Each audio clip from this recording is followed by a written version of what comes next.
meeting of the Town of Southampton Conservation Board. In accordance with the governor's executive orders, all of the board's meetings will be held remotely via video conference until further notice. So we ask the public to continually check the town's website for updates and new information. The link to participate in this meeting via Zoom can be found on the town's website. This meeting is also being live streamed on the town's website. If you do not wish to speak at the live meeting, but you would like to submit comments for the public record, the link to submit comments can be found on the town's website. Board members who must recuse themselves from any application will state so on the record and will be removed from the meeting until the end of the discussion and vote on the application.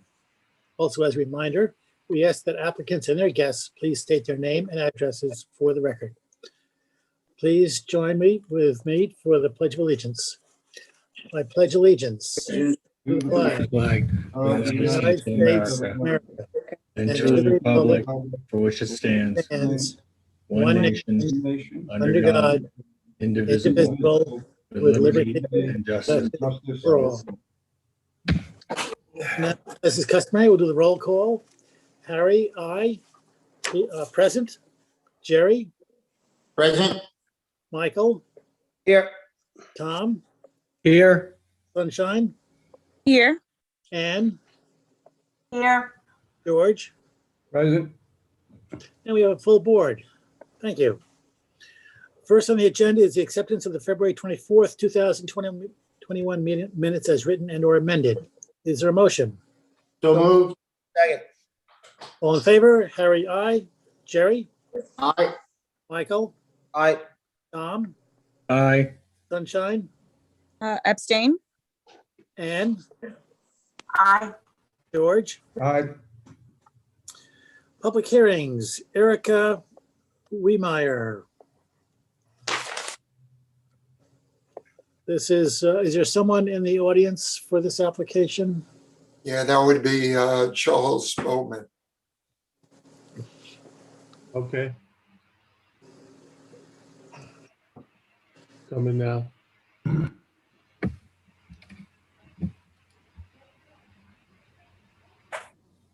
And Jeff Bregman.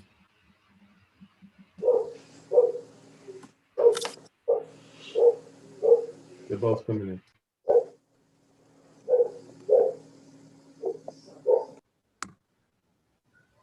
Okay, can you see me and hear me? Yes, we can. Yes. I Oh. see you, Chuck. And I hear you. At the new thing, we're gonna have dogs bark for extra approval, except Well, if that's the Depends on case, what I kind of have a dog. bunch of them, so I'm good. It's his architect. I have two more people with me tonight. Dr. Gobler and Frank Piccinini. I'll let them in.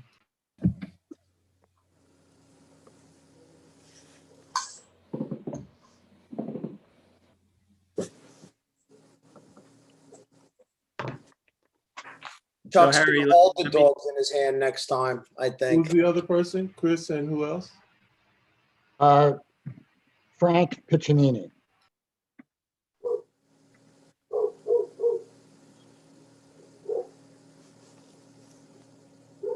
Okay.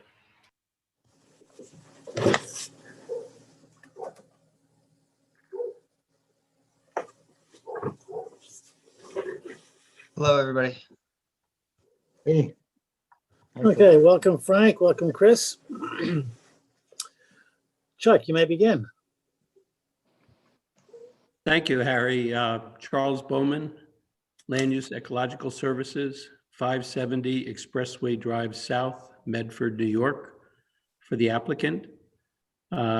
This is a continuation of our first public hearing.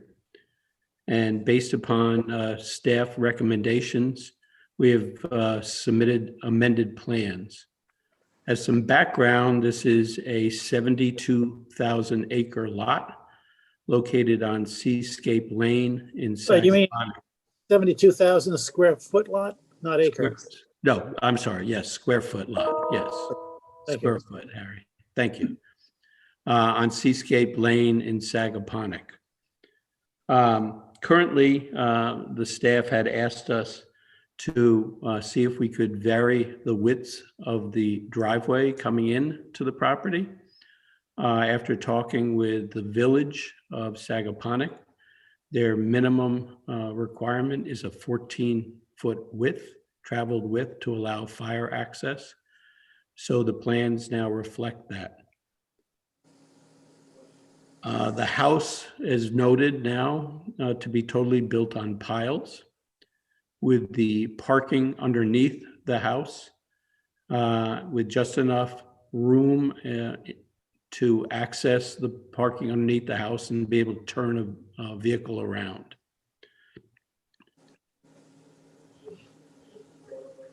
The sanitary system was designed by P.W. Grosser and is a Fuji system. Currently, it is proposed to be 74 feet from the nearest wetlands to the expansion area and 80 feet from the wetland line to the leaching chambers. There was a question on whether or not we could use chambers for the stormwater. That's not possible. We did submit an engineering report indicating the reasons why. And basically they would have to go in the driveway, and those leaching chambers are not load bearing. So that's why we had to go with the conventional 3-foot deep dry wells, which are shown on the plan and are all within the building area, outside the area of clearing and disturbance. I think it's important to note that, again, this lot is 72,000 square feet. We are currently proposing to preserve 78%, almost 79% of the lot as open space. The town, it's interesting, generally takes out the flags when they're looking at clearing. If you took out the flag lot, the area of the flag, we are basically preserving 84% of the main lot, which is significant, I believe. As you know, we had proposed a footprint of the house of 1,386 square feet with a rooftop pool. That's why it's elevated. We got the 1,386 feet from a previous approval on Job's Lane issued by the Conservation Board, where there were 0 setbacks to the wetlands, a much smaller lot, nowhere near the open space that was preserved. And we believe that's a precedent. We actually copied the house, if you will, as far as the square footage. The sanitary system on this lot is far greater setback than that house that was approved. And we think because there is no outside activities proposed, as in decks, walkways, trails into the wetland areas, that this is a very minimal size house. I know it's been brought up that the minimum square footage in Sagaponack is 1,000 square feet. To make this work, that is not acceptable to the owner. The 1,386 square feet is acceptable to the owner. And again, we tried to match what was previously approved by the board and tried very hard to move this as far away from the wetlands as possible, as you can see. It's tucked into the northeast corner, very minimal disturbance, gravel driveways. And, we hope that you would consider the amount of open space that certainly is being proposed here. I'd certainly be open to any other suggestions on how to, minimize the disturbance. But this seems to be about as far as we can go and still meet Suffolk County Health Department regulations, recharge stormwater, and maximize setbacks to the wetlands. I'd be more than happy to answer any questions from the board if you have it, but that's where we are at the moment. Thank you, Chuck. A couple of things. One is you referred to a earlier approval that this board gave on Job's Lane and copied that. And I just, for the record, I want to recognize that one of the reasons why that was approved on that size of a house on that lot was that when we looked at that, the applicant showed that there would not be a reduction, there would not be an increase in wetland setback if the house was reduced in size because the configuration of the house and locations of the wetlands. So we did the best we could on that lot. We don't like to compare directly such as this because many times they are apples and oranges, and sometimes they are related. But I just wanted to clarify that for the record so that it's clear that that is not our standard to look at 0 feet of setback. That was a different part of the wetlands where it was a pocket as opposed to the main body of the wetland. So I just want to clarify that for the record. I Yeah, also yep. note that we'll be opening this to discussion for the public at some point, but I want to hear from Marty too. There were many letters submitted, but we can talk about that later. I just would like to have Marty chime in here and give his assessment. It's actually me, Oh, Teresa Mason from Teresa. the Environment Okay. Division. That's right. A couple of things. I just wanted to get a little bit of clarification. Did Chuck say rooftop pool? Because that wasn't part of the initial application. It's not included in the project description. There was no previous discussion about the potential impacts associated with the pool here. So I just wanted to get clarification because obviously if that is being now included, we need to discuss those potential impacts. If I could chime in, it was discussed at the last hearing as we brought up the Job's Lane project, and we had discussed reducing the house to the 1386, which was in the last, and yes, it was. But I'd be more than happy to discuss other impacts and what we could do with it. And again, I know, Harry, that projects are related, but I believe this owner and the constraints on this lot, this owner is giving up far more than the owner of the Job's Lane lot that did have a pool on the roof on an extremely constrained lot. That lot could have been built without a pool on the roof, but it wasn't. But obviously that wasn't submitted on the plans that you gave to us. So, that needs to be addressed at some point, whether it's tonight and we get a setback and we discuss the impacts or at another hearing.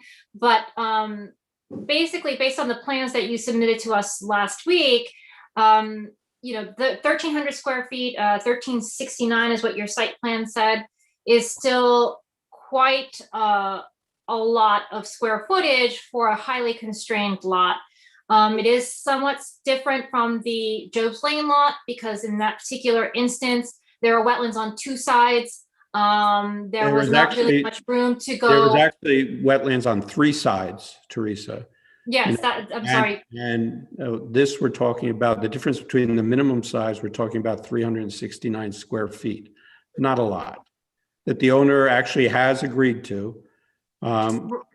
And I think he's giving up a whole lot. But that lot on Job's Lane was far more constrained. It was much smaller. There was much less wetlands preserved, much less open space preserved. And the setbacks, not just the 0 setbacks, but even the other setbacks for the sanitary system were much, much less.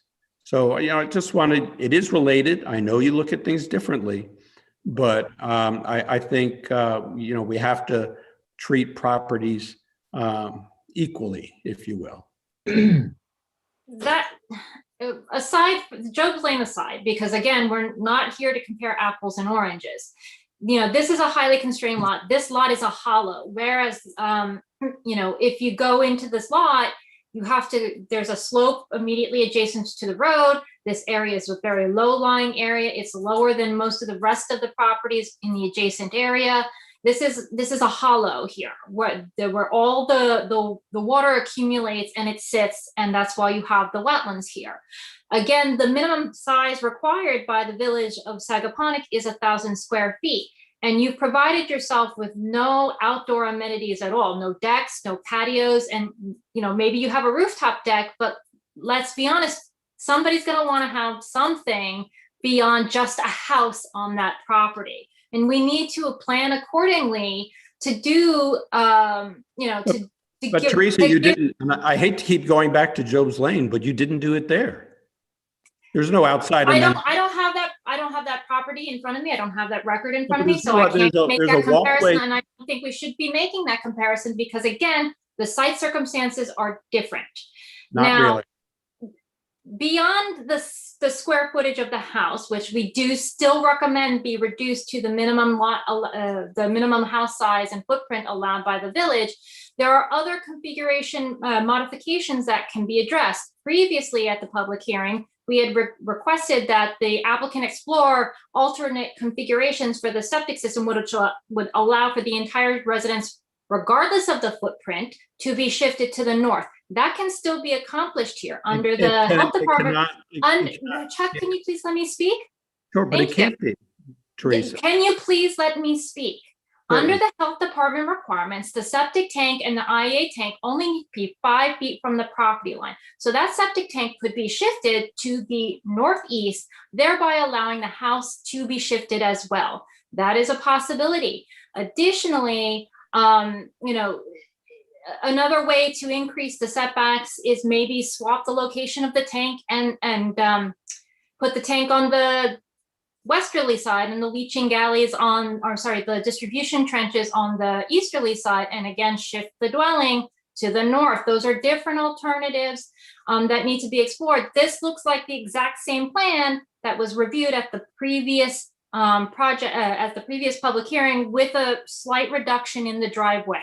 That looks like that's the only change that was made to the public to the plan. Again, we went back to PW Grosser for the roadway, for the dry wells, the leaching chambers, and for the sanitary system.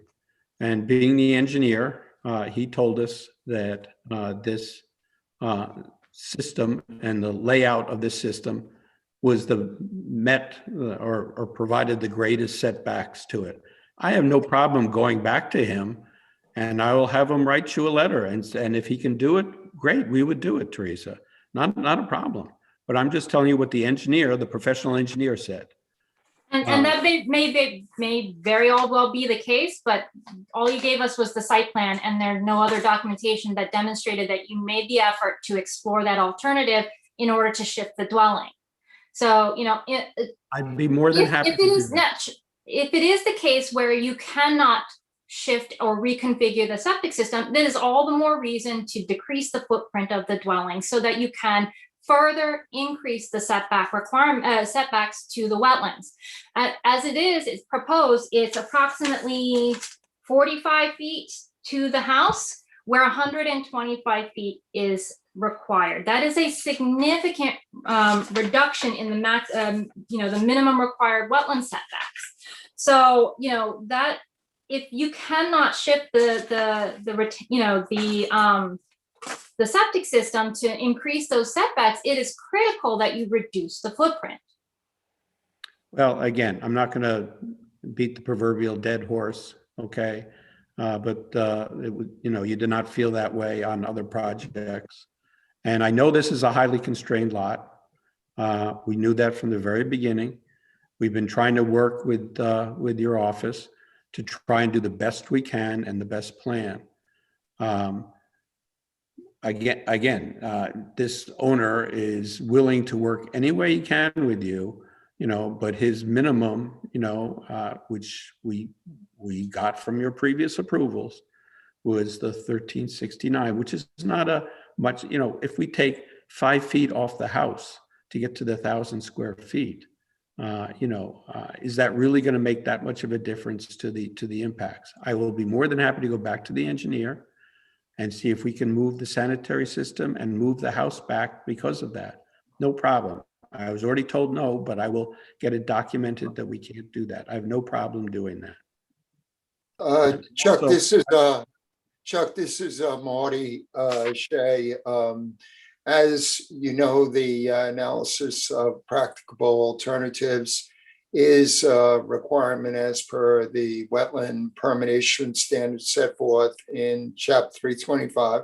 I know you've been looking at options already, but it would be most beneficial for you to go through that exercise to see whether or not the system can be reconfigured or reversed so that the house can be shifted further north on the property. That might also allow for a modification in the drive so that potentially the drive could curve in a manner that would allow for a greater setback from the wetlands. Because right now the plan calls for the drive to be constructed in very close proximity to the wetlands. So it would be most beneficial if you could go through that exercise, provide us with some alternative drawings.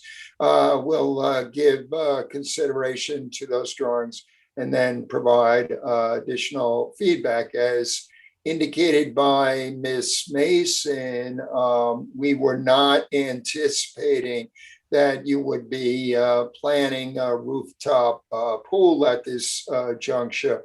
So part of that exercise for us will be to look at the potential impacts of that as well. I think what would also be helpful to the board tonight is to get some input from the public, and then Chuck, you as well as our office can consider that input as we go forward to look at whether or not there are further alternatives. I have the 466 Job's Lane plan on my screen before me. And while both lots are very constrained, there are differences between the two lots. That being said, as you know, always happy to work with you to look at further options in the interest of maximizing wetland construction setbacks and buffers. So thank you for your offer to continue that exercise of looking at options for this. Marty, no, I thank you and Teresa, and I don't mean to be difficult, but we're more than willing to look at any options and provide you with that information. That has always been our intent from the very beginning, is to minimize impacts, and we will certainly do our very best to do that. What was the intent of not having the pool on this drawing now? I thought it was on the record, quite frankly. I will make sure it's included, and we will look at the impacts to that too. Because I think that's kind of unfair to come to this hearing and have a pool on this application, and people have made comments all week about it, and they couldn't address that. So and it's unfair to this board, I think, as well. So I think it certainly wasn't intentional. I thought it was on the record, and I will correct it. I think we should listen to what people have to say about it, and I think we should adjourn it. Oh, I would ask to be adjourned. Chuck, something that might be helpful for you as well as the board is to look at that section that Marty referenced in the code. And in that same section, there's a description of tests to go through on projects such as this, where the recommended setbacks cannot be achieved. And if you can go through each of those tests and show how this project meets the conditions of those tests, then we get to the point where the project meets the conditions for issuance of a permit. Of course, if we can't achieve that, then we have a problem. But that gives us a formal way of evaluating this project so that in the end, we can agree, the record will show that we can, we have the basis for the decision that we make. Certainly, Harry, I'd be more than happy to do that. Thank you. Are there any more questions by the board? Then I would like to ask if there's any comments from the public. And Chuck, you did bring some people in, and I assume they will speak if you want them to. But also, Charlie, you can let somebody in from the public if they have questions to ask. Oh, there are no hands. If anyone in the public wants to speak, you just raise your hand. Okay. I just want to make a couple of comments. I did read some of the correspondence that came in. I tried to read it all, and I don't know if I got all of it because quite a bit came in today. And there were a lot of concerns expressed, but just for the record, I know this is something the board realizes already, but we do not approve projects where there's a reduction in the wetlands or their benefits. We do not approve projects that require a filling of wetlands without corresponding expansion of other wetlands. And in this particular project, there is no construction proposed in the wetlands, and there is no reduction in the size of the wetlands. And it may have just been an error in the technicality of the way some of the letters are written, but it's important that the public realize that we do have standards that we do pay attention to. If there is no one in the public who'd like to speak on this application, then we can adjourn this. Mr. Bragman wants to speak, Harry. Yes, Jeff.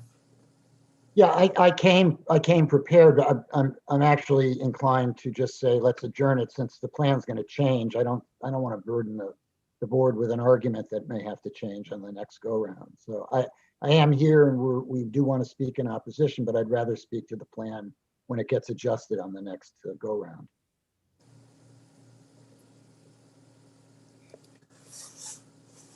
Okay. Is there anyone else who wants to speak? Yeah, Harry, could I say one other thing? Sure. You know, I know that most of the neighbors who we have contacted have great concerns. We're very aware of that. And I know the sentiment here is to have this purchased by the Peconic Land Trust or by the town of Southampton for the village and the community preservation area. I've approached the owner with it, and he is not interested in selling to either entity because he had always bought this to have a small house on. I just want to put that out there. Okay. How much time would you like, Chuck? Oh, I'd say at least a month, Harry. All right. Tom, what's our schedule? Oh, I don't know. Does somebody We've got five the next time, and into April we had probably 3 or 4 for the first one. The first meeting in April has 4. The second Right. meeting in April is April 28th, and there's only one on right now.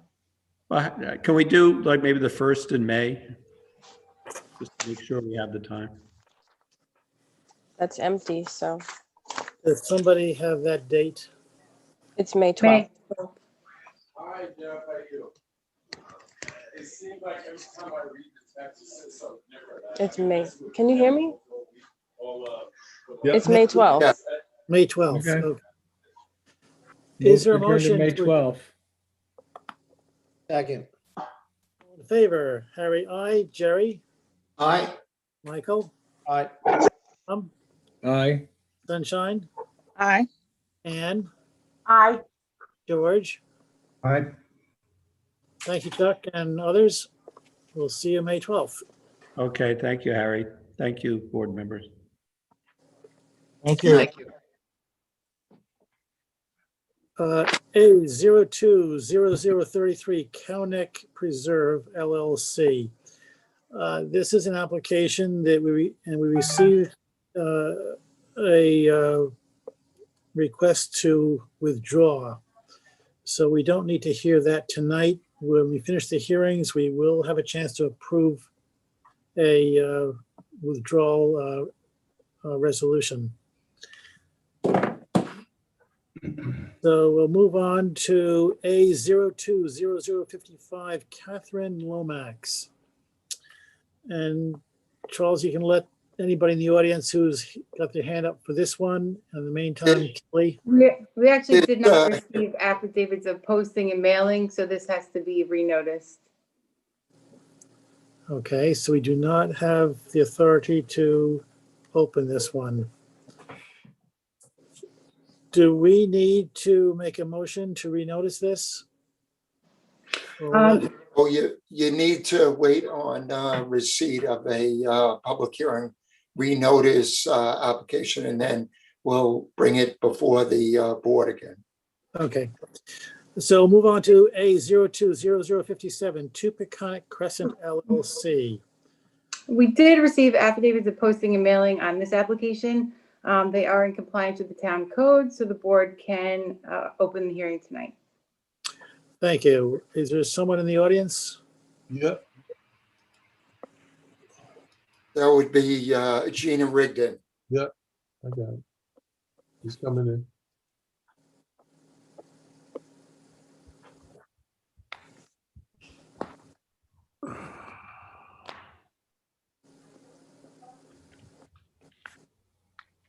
Good evening. Good evening. Gina Rigdon, DKR Shores, 235 Troutbrook Lane, Riverhead, New York. Here to represent Tupaconic Crescent, care of Jeffrey Tognetti, managing member. We have a severely constrained parcel, and I definitely will need to share screen coming up, Karina. Located in an R20 zone. Lot area is very small, just over 18,000 square feet. Note both the existing and proposed house are located in the X zone. Just on the other side, the property also has an 8 zone as well. So if I could start sharing, there's a lot of history on this property. I worked for the former owner, Dominic Riccio. And so I've been on this site since 2012, since around Hurricane Sandy. We are proposing to demolish an existing one-story frame dwelling located at 34 feet from a functioning bulkhead greater than 100 feet in length. You're not sharing. Okay. Can you allow me? You can. You may. Hold on a second. Exit full screen. Hold on. All right. So what I'd like to start with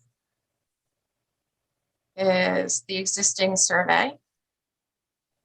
And actually, as you can see, there's an existing one-story.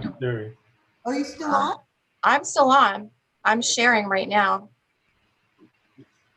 Hold on. Hold on. I have a Hey, lot Chuck, of. you're still on. Oh, someone else is still on? Yeah, Chuck is still on and he's unmuted at the moment. I got it. Okay. All right. Can you see me now? Yes. Yeah. Okay.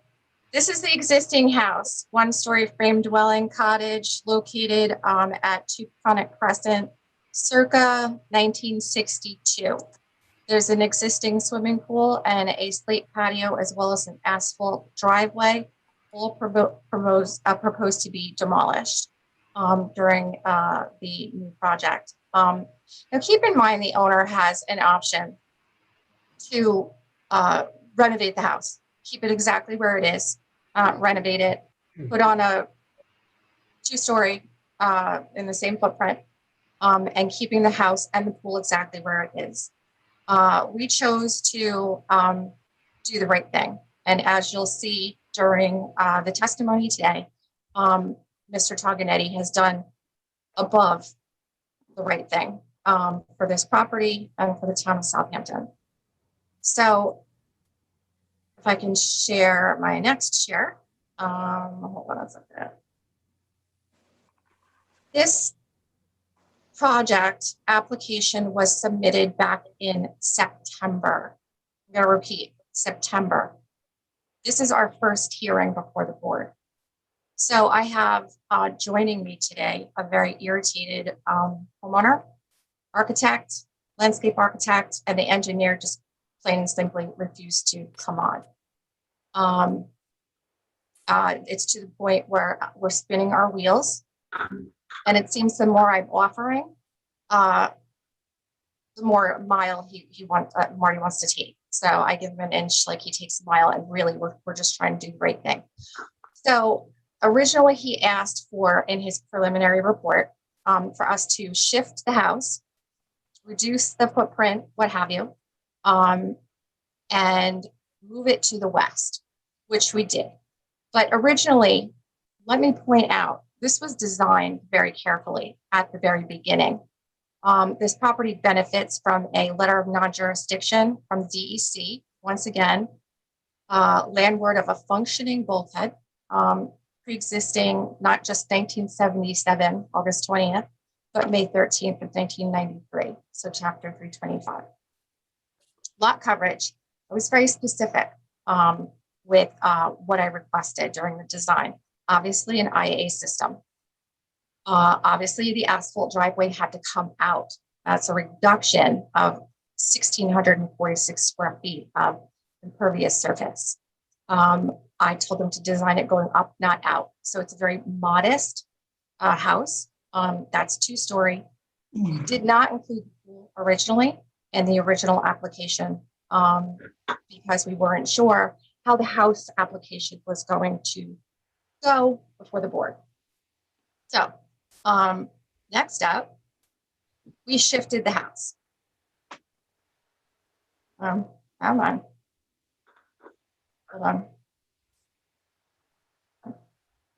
on. Next chair. Yeah, get rid of that one. All right, this is an aerial of the property. Just wanted to share with you. As you can see, the sand in front of the bulkhead has accreted. This was before the dredging in Cold Spring Inlet. The original survey that had just had up, there was 75.5 feet of accreted area, which is now gone because it was dredged in November. Okay, next. This is Marty's sketch. Recently asking us to make more changes to the plan, asking us to chop off 8 feet of the house, shift the pool, relocate the sanitary system, and with a magic wand, push everything to 48 feet from the bulkhead. And I've already spoken with Michael Mapes, the engineer, designing the sanitary system, and it absolutely must stay in the corner. It must stay in that configuration in order to make separation distances between the property lines, the components themselves, the house, the water line, the driveway, the garage, and any other structures. Keep in mind also that we're also before the zoning board. Okay, this is a highly constrained lot. We have 1,800 square feet and change, 3 front yards, a waterfront, and we're trying to design something that is approvable by all agencies, except for the DEC because it has a letter of non-jurisdiction. So we did try to shift this. However, spinning my wheels, and everyone is asking me if someone's crazy on the other end, and I hate to say it, I'm sorry. Why are we shifting the pool? Why are we being asked to shift the pool? I understand that the existing house was 34 feet to the bulkhead.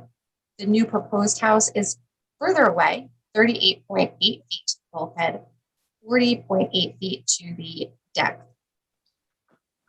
Once again, I'm going to repeat. This property is eligible for a letter of non-jurisdiction for the activities located greater than 50 feet away from a functioning bulkhead greater than 100 feet in length that existed prior to May 13th of 1993, chapter 25.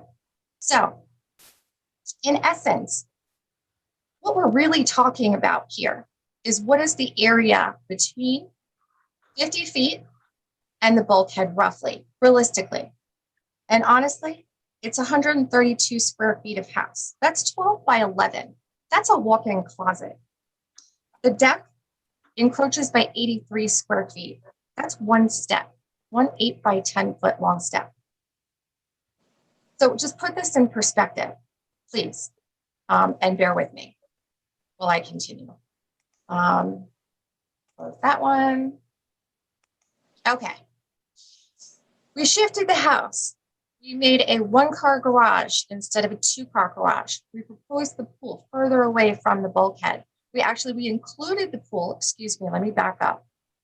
Instead of keeping the pool, we decided to make a smaller pool and move it further away from the bulkhead.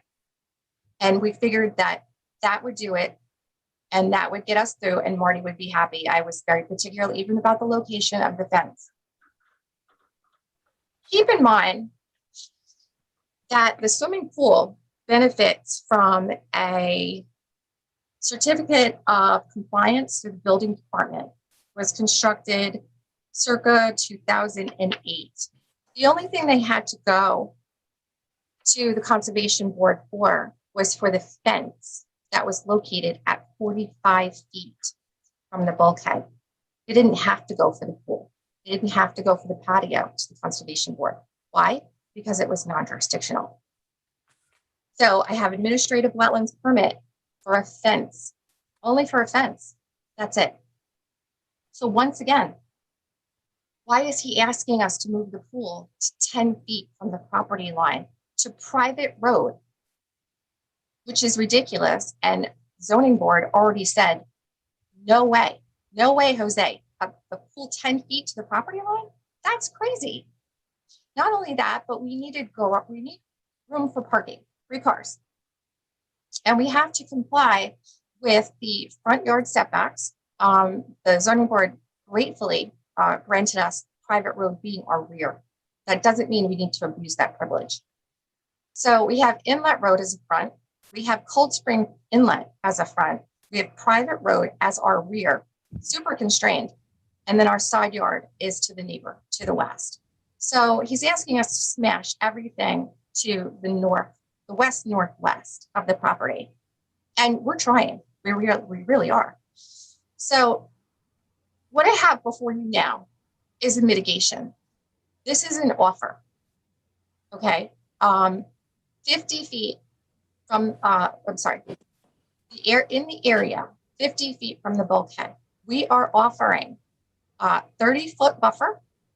Keep in mind, we already had 10 foot because the Southampton Town trustees have granted a permit to reconstruct not just the portion of this bulkhead, but the entire 141 linear footage of town-owned portion of bulkhead that has been generously donated by this client. So we're talking upward of $160,000 to benefit the town of Southampton. And we're not asking for favors. We're asking for the chief environmental analyst to follow town code. So we're prepared to offer a mitigated buffer that does encompass not just this parcel, but restore the entire town parcel, which, by the way, there was nothing there. There was a couple of privet that were removed as per Southampton Town trustees. That was when Dominic owned it, by the way. And then it's catbrier, it's vines. There's nothing there. There was a split rail fence that was years old that had been taken out.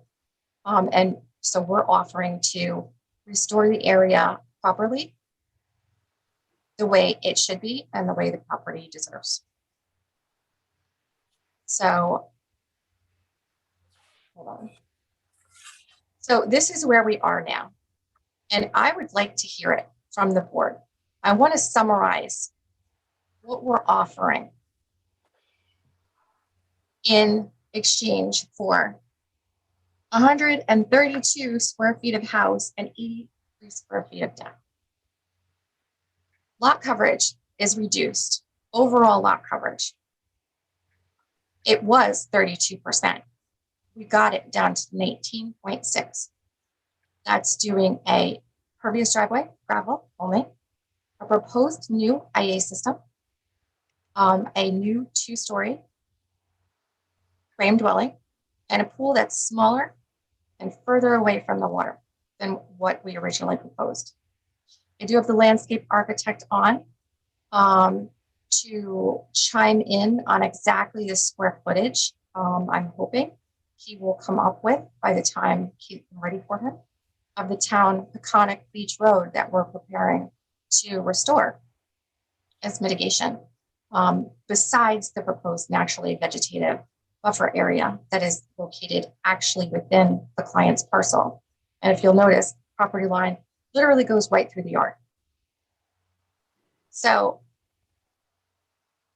I would like to hear it from the board, but first, I'd like to show you some pictures. This is the house. Hoping you can see. It's in a dilapidated condition. We chose to want to file a demo. Obviously, this concrete slab would come out as well, and actually build something that's energy efficient and do it right the first time, basically. So in Marty's comments, and in the preliminary review report that was on the preliminary advisory report on the 27th, Mr. Shea said the property was recently bulkheaded. It wasn't recently bulkheaded, it was bulkhead reconstructed in its entirety, all at one level. Whereas before, it was all different levels. It was perfectly functional, but it looked like shit. Excuse my French. And as you can see in this picture, the sand accreted. That doesn't mean the bulkhead wasn't functional. It just means you can't see it. Okay. Here's the view where the property owners, I don't know if you can see my arrow, the property owners portion was reconstructed only because I was waiting for the Southampton Town Trustees permits to come through. It took 2 years to work with the town attorney's office and Southampton Town Trustees. And then they graciously accepted the donation of the bulkheading. As you can see, it's an average length there. It went up higher. It's TNG sheets. That would be tongue and groove, which qualifies as a real bulkhead. And these are pictures that were submitted originally with the original application in September. And so I could see if Marty didn't realize that the sheets actually went down further. So I could understand that. So in November, I said, Marty, they just dredged. I sent him an email. I said, they just dredged. I said, now, if you have any question regarding functionality, you should go take a peek. So we did. We ran down there. And this is the town portion of bulkhead. You can see the dredge in the background. And as you can see, it's perfectly functional. I'll give you some more views. Town portion of the bulkhead, holding sand back from water and water back from sand. Perfectly, not level, but functioning. And the reason I know that, folks, the reason I know that is because I was there when the Southampton Town Trustees, after Hurricane Sandy, ran in there with untreated material and filter fabric, and they made sure that bulkhead was functioning. But through a lot of work the past 2 years and knowing that the shards of timber, and this is a really highly trafficked area, so keep that in mind. Very popular for fishing. People jump down from the bulkhead onto the beach all the time and go fishing. So we put stairs up there so they could get down for easier access. So once again, functional. Looks like shit, but functioning. Now it's all one length. I'm going to show you those pictures in a second. You can see the barge in the background. I am going to now, hold on a second, show you pictures of the construction. This is the new bulkhead that the owner owned. This is the old bulkhead functioning. So in a preliminary advisory report, when the chief environmental analyst says that the bulkhead's partially functioning, what does that mean? Because it doesn't mean what you think it does, which means that the information that was given to the board was not communicated properly. Here's the new bulkhead. No, we did not restore the area, but we made it safe for pedestrian use. We made it safe for fishing. We stopped at the 141 linear foot. We terminused it properly. It's beautiful, untreated lumber done properly the right way. And I know the board's not thrilled with hearing the word bulkhead. However, this bulkhead is not only reasonable, it's necessary. It protects these properties. It protects Inlet Road. It protects the town-owned road for fishing, for access, for recreation, for use, and for the safety of the taxpayers of the town of Southampton.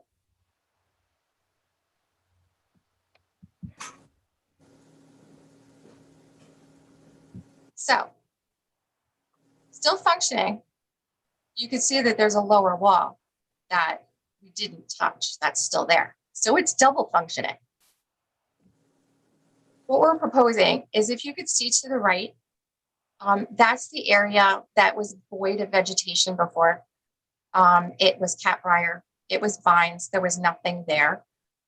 We are proposing to restore it with not just Cape American beach grass, but to do it properly, the right way, if the board will allow it. This Cold Spring Pond is a very ecologically vibrant area. There's a lot of oyster harvesting in there. There's shellfish, there's recreation, there's paddleboarding, there's a lot of boating. It is super important for this thing to stay open. It gets dredged every year. Every November, it gets dredged. So we are just trying to do the right thing. And I believe what my client did was above and beyond, and he's still offering to do above and beyond to be a good environmental steward in the eyes of this board. So at this point, I would like to hear from the board. I mean, I'd like to have this up so everyone could really see what they're getting for what we're giving. And I can bring up the landscape plan again. I may have to find it. But we were proposing, and if you just follow my arrow, the entire Peconic Beach Road. So we're talking 8,000 roughly square feet. I mean, it's a lot. If the landscaper wants to pipe in, I have the architect on who is spinning his wheels furious with me. Since September, we've been doing this. For what? Their very little part is even within the jurisdiction of the Conservation Board. Okay, thank you, Regina. Thank you. I'd like to hear from the staff. Marty, I guess, next. Yes. Good evening, members of the board. Notwithstanding the applicant's testimony, I had sent her an email today wherein I had amended my prior recommendations and was asking for the exact footprint of the house and deck and accessory structures to be approved.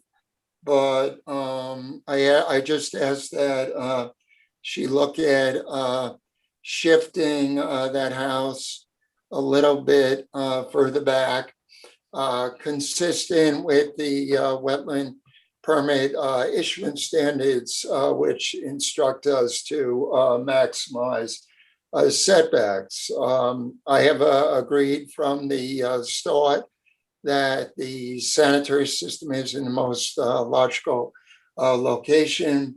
I just asked that she shifted a little bit in order to allow an opportunity to shift the house a little bit back. Whereas previously I had asked that the pool be shifted much further landward. Today I recommended that the pool be shifted just so it's in line with that northerly corner of the house. I had also asked that she give consideration to maximizing the buffer to providing for a covenanted buffer of 40 feet. There is a preliminary advisory report on file dated January 25, 2021. As the applicant knows, the application was initially submitted September 24th. In response, I went out to the property on October 8th. At that time, I only found a partial bulkhead. The remainder continuing on to the Peconic Beach road end was a very low wood retaining wall, perhaps extending only about a foot above the beach, with big wood panel boards that had been installed as temporary repairs in order to shore up the property. Accordingly, I had advised the applicant that since there was not 100 linear feet of functional bulkhead, that our jurisdiction is actually 200 feet on this property rather than 50 feet. The applicant indicated that she had worked out an agreement with the trustees and the town attorney's office to bulkhead the town road end.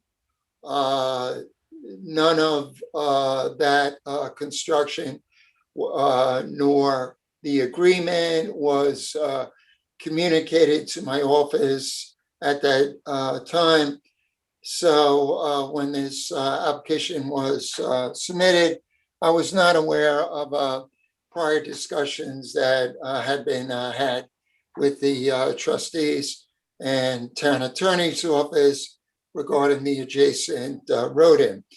Previously, when I first inspected the property in early October of last year, a residence could park at the road end and just step down to the beach to fish or walk along the beachfront at low tide. As indicated by the applicant, a new high bulkhead has now been put in, extending across that road end, such that the only opportunity for a resident to get down to that shoreline to fish would apparently be through a ladder or stairway. The applicant had made application to the Zoning Board of Appeals prior to making this application because she was in the midst of discussing various applications with the ZBA. She was sharing some of that information with my office, but sharing with me that there was some time for me to work with her to look at some of these changes in design as they were in the process of making additional submittals to the zoning board of appeals. In finality, the house plans that the applicant had shared with you would call for the close setback of the house to be 38.8 feet from both the pre-existing bulkhead, the lower retaining wall, and the recently reconstructed bulkhead, consistent with the board's policy of requiring, looking for an absolute minimum construction setback of 40 feet for homes on bulkheaded properties, even though this property has been rebulkheaded with the bulkhead extended. I have looked at options to see if we could achieve a greater setback. The final design recommendation that was offered to the applicant by email today would simply shift the house and deck as shown a little bit further landward, which would achieve perhaps a minimum setback of the house closer to 40 feet and a setback for the deck of 40 feet, of about 45 feet. And it would shift the pool so that the minimum setback for the pool would be 75 feet with a patio area a little bit closer. The applicant would be able to retain the plans for a detached garage and a pervious driveway. A very minor shifting of the septic system could be accomplished in order to establish that minimum setback of 40 feet for the house, 45 feet for the deck, and about 75 feet for the pool. So at this point, I'm not asking that the applicant make any changes to the house. The house footprint is actually quite large. It's 2,600 square feet. The existing footprint is 2,483 square feet, notwithstanding the large footprint. Again, I'm not asking at this time that the footprint be reduced or that the house be reconfigured. I'm just asking that, consistent with the goal of Chapter 325 to maximize buffer and construction setbacks, that the house footprint, exactly as you see it, be shifted a little bit further back so that that northeast corner would stand a minimum of 40 feet from the new bulkhead, and that a buffer with minimum width of 40 feet be established.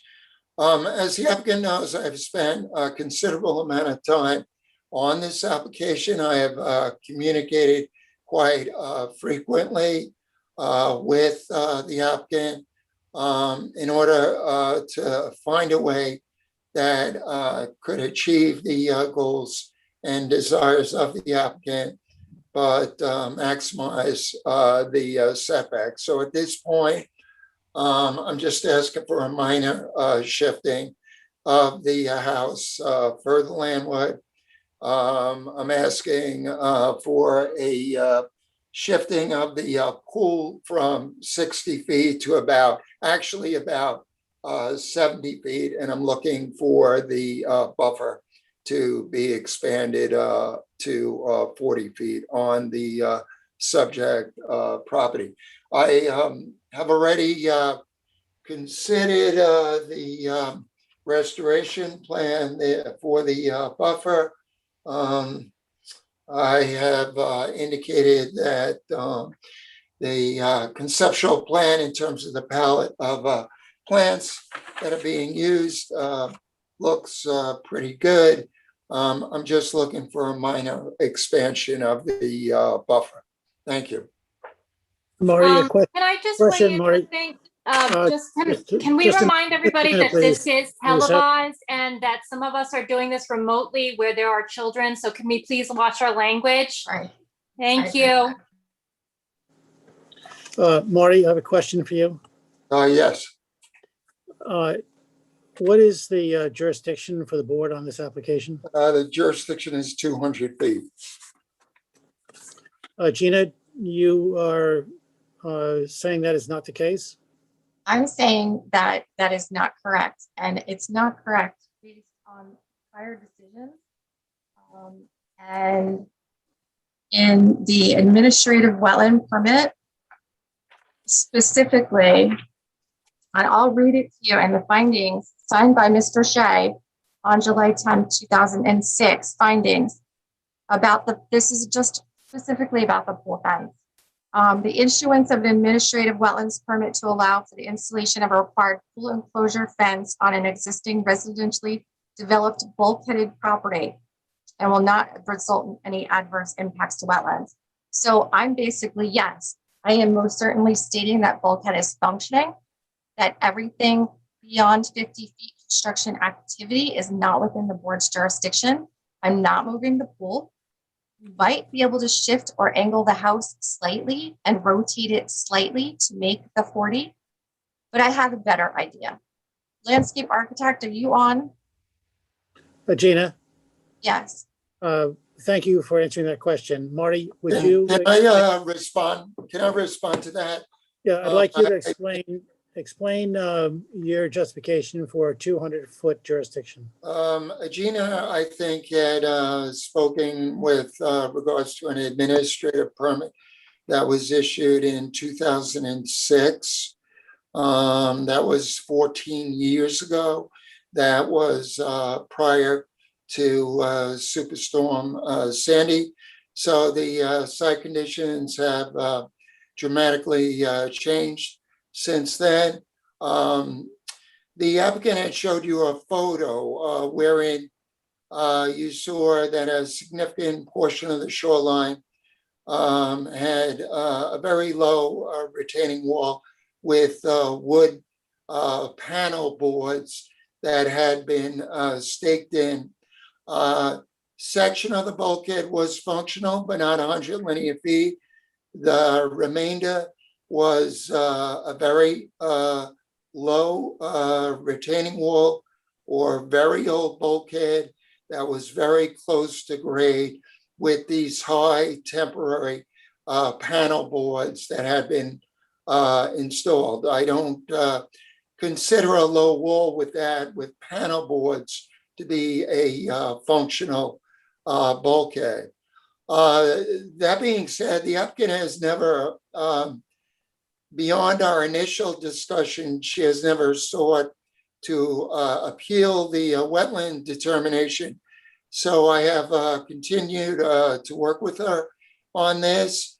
The applicant just indicated that she could probably shift the house slightly so that it's at a minimum setback of 40 feet. It's at the board's discretion as to whether or not the pool as proposed could remain at 60 feet or be pushed back to 70 feet. If it remains at 60 feet, that's fine. So Okay, I think we thank you, just, Marty. I think, let me just, No, that's not relevant right now. okay. What we need to determine right now, before we go any further, is what our jurisdiction is, because we may not be going down the right path. So this is a slippery slope. We need to find our jurisdiction. We need to determine if there's a functional bulkhead installed prior to chapter 325, and that it is 100 feet minimum in length. We need to determine if we have jurisdiction or not. We can't say things and require the applicant to do things that are outside of our jurisdiction. We need to know what our jurisdiction is. So let's get into it. We need to determine who wants to speak and who wants to justify how we can determine what our jurisdiction is. Gina, you claim that it's 50 feet. And Marty, you say the bulkhead is not functional. So Well, it's functional today because it's been replaced, but there was. Actually, Harry, if I could interject, we're both right and we're both wrong. You want to know why? Because the existing house is 34 feet from the bulkhead. That's less than 50. That is the reason why off the bat, I filed a full wetland or jurisdictional application, because that's what I'm supposed to do. Less than 50 feet, construction activity will occur at less than 50 feet to the bulkhead. However, there are portions of the project that are out of the scope of the 50 feet, that being naming pool and the fence and the IA system and the garage. The house itself is within the board jurisdiction. So rightfully so, pending wetland board application is before the board. So Marty is right, but sort of wrong at the same time. Yes, the bulkhead was functioning, yes, but we are working within the 50 feet. So the board must assess a wetland application as per town code. Marty said that there were some boards there that were some panel boards, I guess was his term. Is that correct? There, I believe trustees and part of the repair after Sandy, they put in some of the plastic tongue and groove. They put in some plywood. They put in some wood. They put in some stuff that it was all untreated that was hanging around probably the highway department, but it still consists of the definition of a functioning bulkhead because it was repaired. You said they. Fabric. The The town trustees repaired their own bulkhead, so it remained functioning, yes. So the bulkhead is on the trustee property. The bulkhead is on Peconic Beach Road, which is town of Southampton trustee property. I don't know if they specifically own that road, but it's definitely the repairs and the construction of the bulkhead are definitely trustee jurisdiction for sure, yes. Okay, Marty, can you shed some light on this? Yeah, one of the, although there are bulkheaded properties to the north, the shorefront section of the property, as you can see, is minimal. What we look at in cases like this is whether or not the proposed activities are generally perpendicular to at least 100 linear feet of functional bulkhead.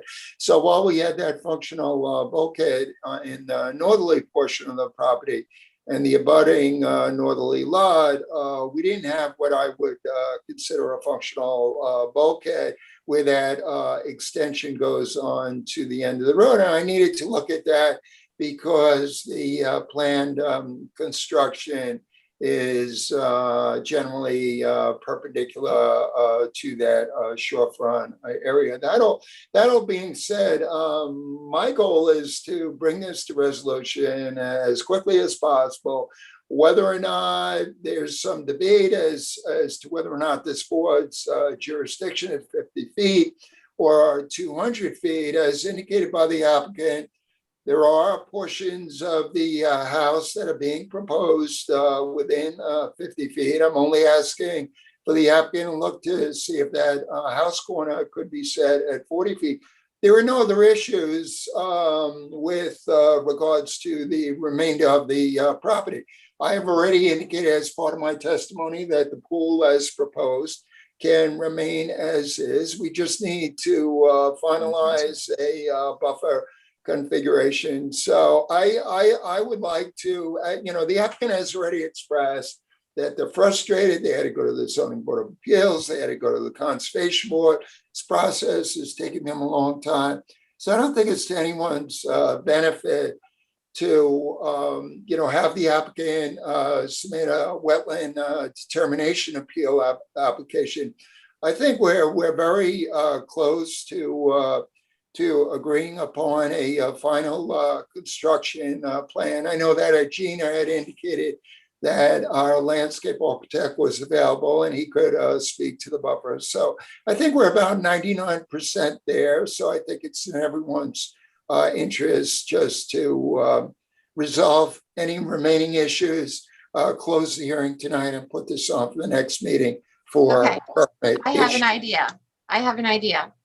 Okay. If we could go back onto the share and look at the survey, if you could see that the portion of the buffer near the bulkhead extends 30 feet from the back side of the bulkhead. I would offer 40 feet that Marty wants instead of 30, if we could close this tonight. I would agree to that. That's excellent. You have a deal. I have some people that want to speak too. Yes, they would like to speak because they really need to communicate the frustration over the past couple of months. And the zoning board actually put this over 4 times. 4 times. They're ready to approve it 4 months ago. One of the problems we're facing here is that we need to understand if the board is giving you a 3-foot concession because you're 3 feet too close, being 37 feet or 38 feet. 38.8. 30. So a foot and a half. 1.2. Are we giving you a 1.5 feet, 1.2 feet of concession there? Or are we giving you 51.2 feet of concession? And we don't know that unless we know the length of our authority. So it changes the whole application. And that's why it's imperative on all applications that we understand our jurisdiction from the get-go. And the pictures that I brought up were valuable to assess that. Harry, I'd just like to point out that the code states that. Okay. Let me speak, Teresa. I would just indicate that the applicant has just indicated that they would expand the buffer to 40 feet. With that offer of mitigation, the current proposed house footprint is fine. So I think we can close this hearing tonight. What were you going to say to? I think I proved my point. I think that we came to a good solution. I was just going to say that the code presumes that Marty's determination is correct unless an appeal is filed. So I just wanted to point that out. I'm aware of the code. Would you like to hear from the architect or the landscape architect or anyone else, or especially the owner? Jeff is on. Is there someone else who would like to speak before we close the hearing? There are a few people that want to speak. When we're at this stage of the game and we're about to close the hearing, we are welcome to have other people speak. I've never seen anything positive come out of a discussion when the board is ready to close the hearing and issue a permit. But if you want to speak, then they're welcome to speak. Okay.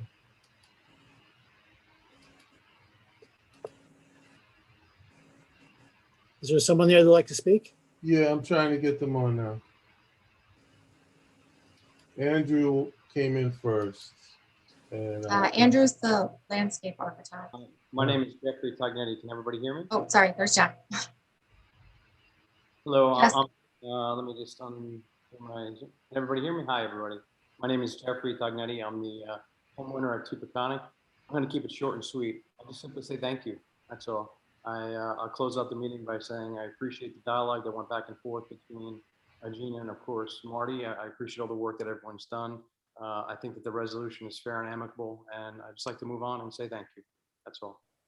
Thank you. Is there someone else who would like to speak? Go ahead, Andrew. Yeah, I think I'm good unless Gina has anything further she'd like me to point out. No, Andrew, you heard our conversations. Yeah. So you know what I need. All right. Thank you, everyone. Motion to close the public hearing. Second. All in favor? Harry, I. Jerry, Aye. Michael, Actually, Tom, one other hand. I don't know if you want to hear. Sunshine, Aye. Ann, Aye. George. Aye. Thank you.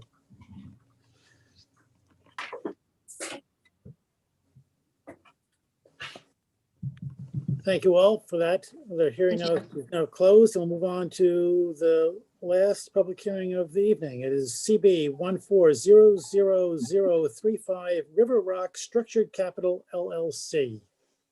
We did receive affidavits of posting and mailing. They are in compliance with the town code, and the board has jurisdiction to open the hearing tonight. Thank you. Who is here to present this application?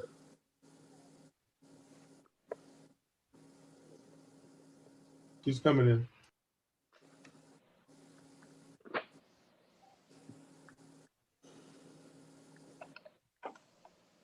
Hello. Hey, Susanna, long time no see. Hi. Yes, I've avoided public hearings for a long time. So I think this is my first time Zooming with this board. Susanna Herman and consultants for the applicant. Can I go ahead and share my screen?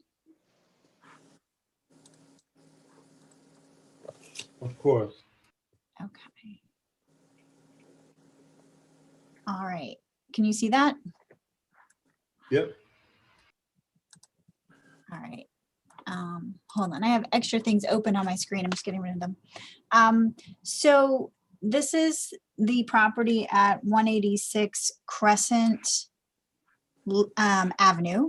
And you may recall that a permit was issued initially in 2014 and then modified a few years later. And we're here for a modification again. The property is under construction currently, and there are a couple of changes, a couple of places where the as-built structures are in slightly different locations and configurations than what was originally approved. And I have, which I submitted with the application, an overlay survey, which hopefully you have, which shows, can you see this okay? Let me reduce it a little bit. It's the overall site. In this overlay, you can see what was approved, which is these solid black lines here. And then you can see what was constructed, which is, or under construction. In the case of the this structure here, which is a carriage house, you can see the gray outline of what was actually constructed, and the black is what was approved. The house, the main house, is under construction, and the original approved house is in dark black here. The biggest change with this structure is that the approved setback from the bulkhead is 54 feet, and the constructed setback is 50 feet right here. There's a few little changes with, respect to the shape of the patio, exact location of the swimming pool here. But for the most part, it's all within the same general location. Similar wetland setbacks, a little farther from the wetlands here than what was approved. The main issue would be this setback here, going from 54 feet to 50. The tennis court was constructed a little bit too close to the property line, and that is going to be cut back so that it is the smaller size court, 155 by 55. So that will meet that zoning setback. And we're actually eliminating some of the retaining walls that are, they're not retaining walls, but the walls around some portions of that tennis court. The original approval, originally before anything was constructed here or reconstructed, the existing conditions were that there was a guest house and a 1.5-story building that was a studio, an artist studio above, and a 3-car garage below. There was pool house, pool, and a 2-story house. So that was the pre-existing conditions, all of which had certificate of occupancy. And the original approval from 2014 involved keeping these structures and raising them to comply with FEMA, because we are in a flood zone, in a velocity zone. And then at some point, the decision was made that it made a lot more sense, instead of keeping those existing structures and raising them up, that they should be reconstructed. And then in order to better comply with pyramid, the guest house was moved farther away from the property line, because the original structure was 4.5 feet from the property line here. So that was relocated to, I think it was 22 feet from the property line, which moved it so that it was basically contiguous with the proposed garage, which was now proposed to be reconstructed here. So the current modification for the as-built structure, these two have merged into one building.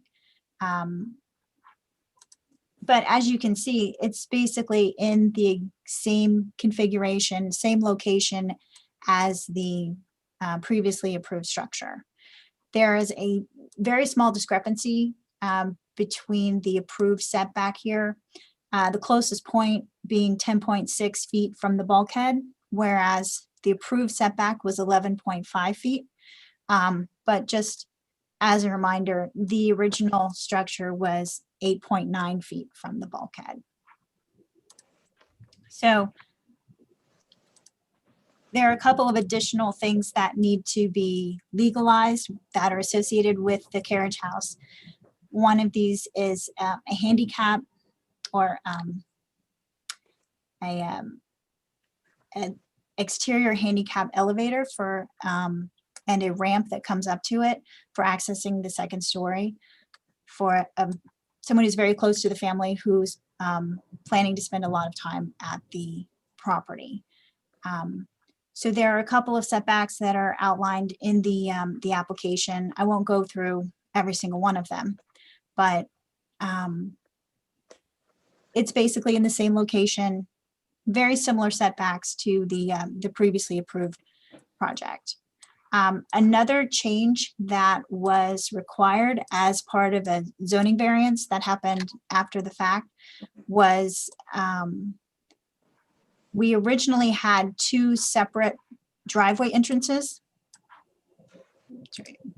On the approved plan, you can see the drive came in from the road. The main entrance was here and came around to this parking area, and there was a retaining wall that separated this higher area from this lower parking area here, which had a second entrance to the property here and entered into this garage area below through this side.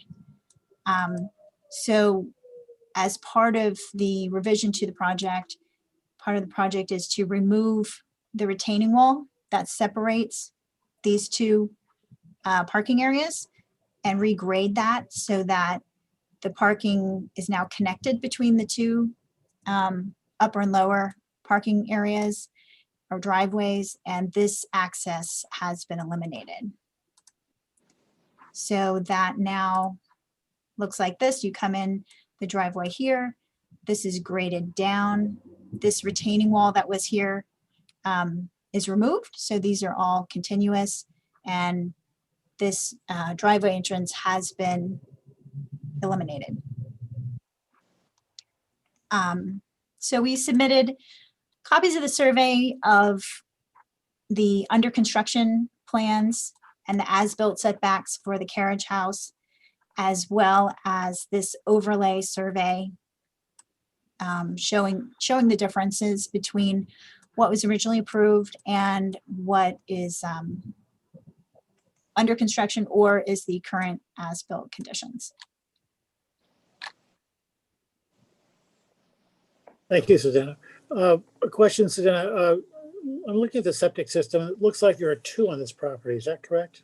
There are two systems. There's one that handles the carriage house, and there is one for the main house here. Are they IA systems? The carriage house is IA because that was modified after the IA rules went into effect. The house was originally approved in 2014, and so this system is a conventional system for the main house. Could that be converted? It is possible. I would have to check with the engineer to see what would be involved with that. My understanding is you would have to replace those septic tanks with IA tanks. I don't know if additional fill might be involved. I'm not sure, but that could be investigated. I can get back to you on that. Okay. All right, thank you.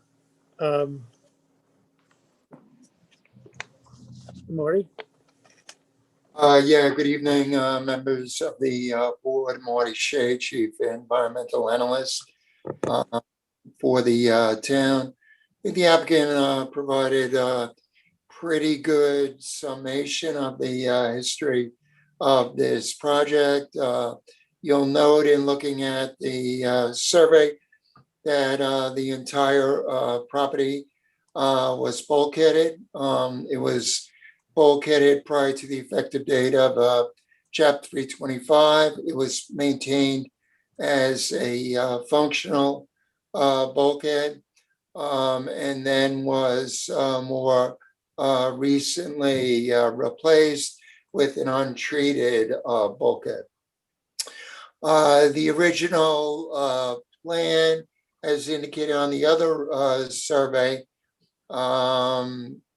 which was approved, was conditioned upon the establishment of a fairly extensive naturally vegetated wetland non-disturbance, non-fertilization buffer running the full length of the bulkhead, as well as upon establishment of a covenanted wetland preservation area, taking in that land and that peninsula that you see seaward of the bulkhead.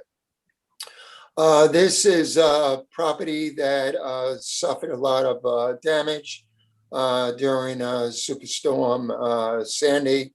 Right after Sandy, I began to work with the owner on the necessary demolition. We were looking at various options in terms of retention of existing structures, inclusive of the cottages by the shorefront, and did find, due to the extent of disrepair and storm damage, that it was in everyone's interest to reconstruct those cottages.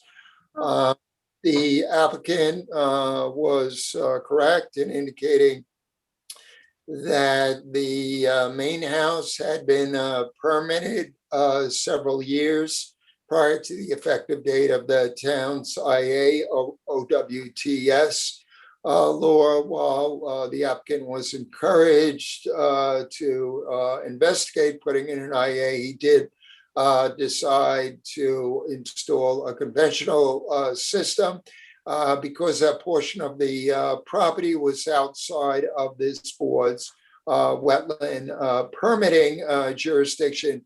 The landowner was not required to install an IA, but as indicated when the plans for the cottages had changed, the IA law had come into effect, and then we saw the benefits of equipping the reconstructed cottage or gatehouse with an IA.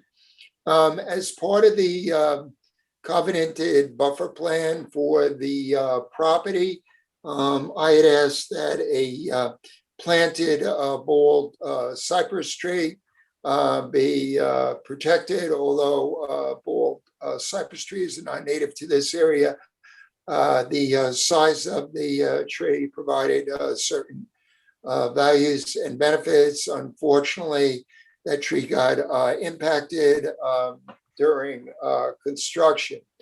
Upon receipt of the as-built survey and the wetland permit modification application, I did have an opportunity to tour the property with the landowner and the various contractors who are working at the site. We looked at every aspect of the completed construction with the goal of ensuring that we were going forward in a manner that was consistent as possible with the originally approved project plans. As the applicant has indicated, this residence and cottages needed to be BE compliant.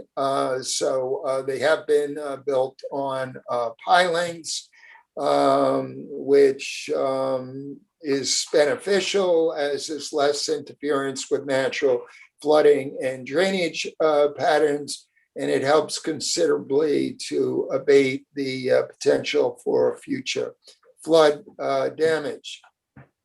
When I went to the property to look at the changes in construction, I did find that the changes in construction were relatively minor, but that a corner of the cottage encroached within the existing covenanted buffer by about 1 to 2 feet. So we looked at the area and not only saw the need to replace the bald cypress tree, but also to plant additional trees on the north side of the cottage, the gatehouse. The applicant has since come forward with a plan as drawn by a landscape architect for tree replacement at the property, which is not only beneficial, but I think satisfactory with respect to addressing the minor changes in this project. So while this property is a waterfront property and is a site that is highly vulnerable to flooding during storm events, the board needs to recognize that wetland permitting jurisdiction is confined to 50 feet landward of the bulkhead, notwithstanding the presence of unbulkheaded properties on the abutting northerly lot where the wetlands come just inside of just a little bit landward of that bulkhead, but it's really the occurrence of those wetlands are not significant with regards to the project plans. I know that the public has expressed a lot of concerns about this project because of the size of the project. I did have an opportunity to talk with the applicant today about the application that had to be made to the Zoning Board of Appeals in order to get relief from the maximum allowable structural coverage and the maximum allowable height. At the request of the Zoning Board of Appeals, changes were made to the original house plans in order to mitigate some of those impacts. So my office, of course, recognizes that this is an environmentally sensitive site. We know the value of the Mcallister Bay system. But because of the extensive bulkheading, our wetland permitting jurisdiction is confined to the first 50 feet. In the case of the house, previously there were structures within 50 feet. I had issued a separate administrative wetland permit to remove those hurricane damaged structures and asked the landowner at that time to shift the new construction outside of that 50-foot setback as much as possible with regards to the main residence and the accessory improvements. He was able to achieve that goal with the exception of some of the needed subsurface drainage. So the construction that is situated within 50 feet is primarily confined to those cottages. It was partially at my recommendation that the pre-existing cottages be demolished and replaced. I saw the benefit of constructing a new FEMA compliant structure in that area. The applicant was very cooperative with my office with regards to designing a planting plan for the buffers. So there is a substantial area of this property that will be planted with native vegetation along the shorefront, and which is encumbered by a covenant. Thank you.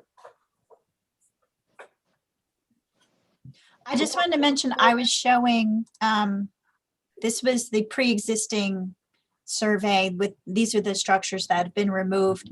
And these are the setbacks, 36 feet, 34 feet, 33 feet. And these have all been increased to minimum of 50 feet in this area.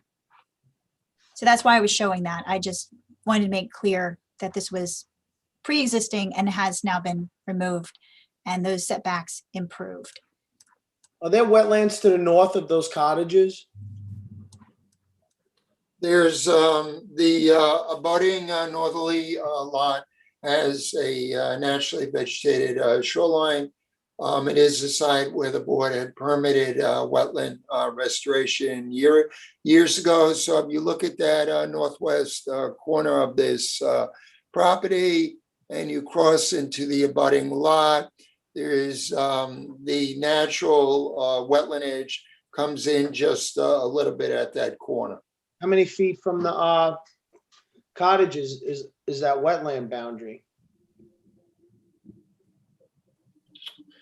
The wetland boundary, I would say, and I'm just guessing at this, is maybe about 20 feet back. Property line stop our jurisdiction? Well, although those wetlands are landward of the bulkhead, they're located off the subject property. So the subject property does have at least 100 linear feet of functional bulkhead. Michael, to answer your question, at the closest point to the, which is to the handicap elevator, it's about 30 feet. Okay, thanks.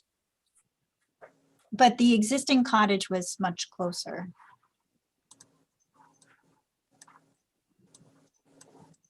And then this map doesn't show the wetlands, but this was,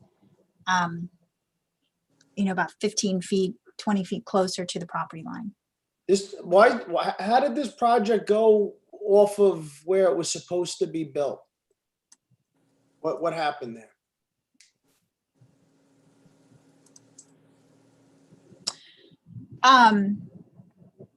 I don't think there was anything that was intended to be deceptive or to break any rules.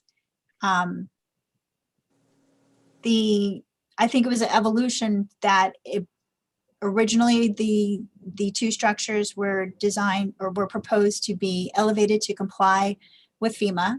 And then the decision was made that they were in such bad shape that they should be demolished and elevated. And then when they were proposed to be elevated and demolished, it was realized that they were so close to the property line that it meant sense in order to comply with pyramid setbacks that they should be shifted away from the property line. So the existing cottage was shifted away from the property line towards the existing garage structure, and then they were built to be one structure, which had a building permit, by the way. This all went through the building department. They were given the survey from the 2018 Conservation Board approval, which showed them contiguous. And then the building plans that were submitted showed it as one structure, which got a building permit. So there was no deception, intentional deception or anything. It was just an evolution of the project, which all seemed to make sense at the time.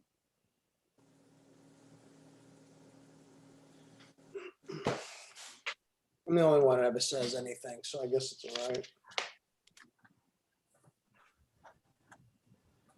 So Susanna, what you're saying is that our jurisdiction extends 50 feet landward of the bulkhead. So all those other, the rest of the house and all is outside of our jurisdiction. It's just this one structure. Is that right?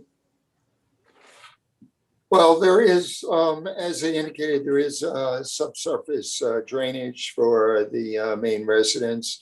That's just within 50 feet, but primarily, yes, we're looking at that corner of the property where those cottages are. Yeah, the septic system for the main house is outside this board's jurisdiction. Okay, so how much are we being asked to legalize? There was the structures were built about 1 to 2 feet closer. One corner of the structure and deck was built about 1 to 2 feet closer to the bulkhead than previously authorized by the board, also causing an encroachment in the buffer of about 1 foot. It was a minimal, yes, change resulted in a close setback to the water, but it was fairly minimal. Okay, there are never any winners when you have situations like this, and that's why we just assume that the contractors and others will pay attention to the details to get the structures built according to the surveys. So now we got to backtrack and see what to do. And since the buffer is being compromised, is there a corresponding mitigation for that? Well, the mitigation is the tree planting, of course, as part of this process, I will be revisiting the buffer revegetation plan. The applicant has already indicated that if I see a need to further enhance the native planting specifications for that buffer, they're happy to work with me on that. So and I think if you look at the sizes property and you look at the extent of buffering, I think that offers a lot of mitigation. Remember that if you look at the history of this site, as the applicant showed you, the pre-existing, many of the pre-existing structures were a lot closer to the water, and there was interest in looking at repairing and retaining those structures or retaining those footprints. I had convinced the landowner at that time to just completely demolish those structures and to build the new residence and new residential improvements at least 50 feet back from the bulkhead. So the mitigation is not only takes in the buffering on this property and the revegetation, but the shifting of so much of the pre-existing construction on this property further landward. And while the even the IAOWTS for the gatehouse is, I believe, greater than 50 feet from the bulkhead. At my request, the applicant offered to install that IA as further mitigation for reconstruction of those structures. Okay, I know there is some public interest in this application. Is there anyone in the audience who would like to speak on this application? Yes, there's a guy named David who's on right now.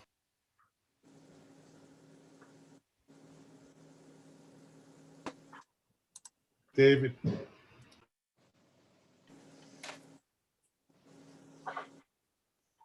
There's also other people. I'll bring them in. The screen is up, but he's not there. Yeah, there's other people coming in.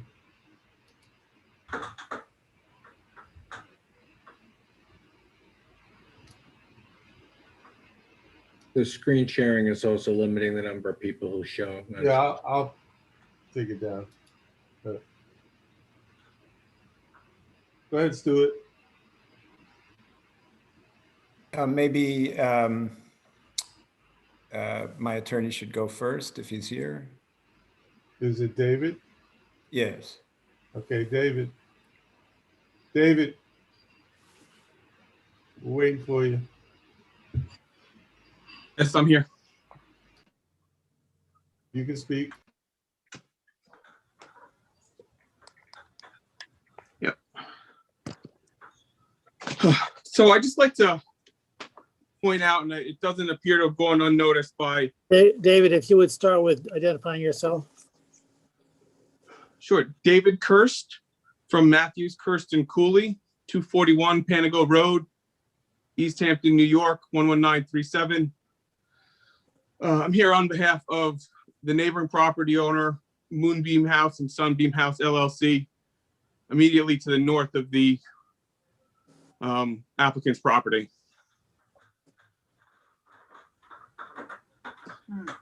As I was beginning to say, I'd like to just point out the question that I believe Mr. Tessitore asked about whether the boundary line ends the jurisdiction was not answered by Mr. Shea, and the answer is no, it does not. These wetlands that are on our client's property are landward of the bulkhead, and this property is subject to a 200-foot setback from those, and that's what your jurisdiction is. The 50-foot, again, this is same question you asked on the prior application. The 50-foot jurisdiction requires that there be, and I'll read it directly from the code, no other unbulkheaded or unrevetted wetlands landward of such bulkhead. There's no denying that these are unrevetted, unbulkheaded wetlands landward of that bulkhead. So even though this entire guest house is within 50 feet of, or at least most of it is within 50 feet of that wetland, your jurisdiction here is 200 feet. I urge you to ask counsel regarding that. I think David, that David, if I could just interrupt on that. We generally look at that as, interpret that as looking at the subject property, not looking at neighbor properties. And that's why our jurisdiction is 50 feet on this property. But respectfully, I've been on the receiving end of this as an applicant 4295 Noyak Road, Sag Waterview. Wetlands wrap around the bulkhead on the neighboring property. We had to put a 75-foot vegetative buffer on there because of that, and was told that the jurisdiction was 200 feet. So I think for consistency purposes, there's nothing in your code that lets you limit this to 50 feet. And we may have to agree to disagree, but that's the position that we take. Again, I urge you to just consult with your counsel regarding that.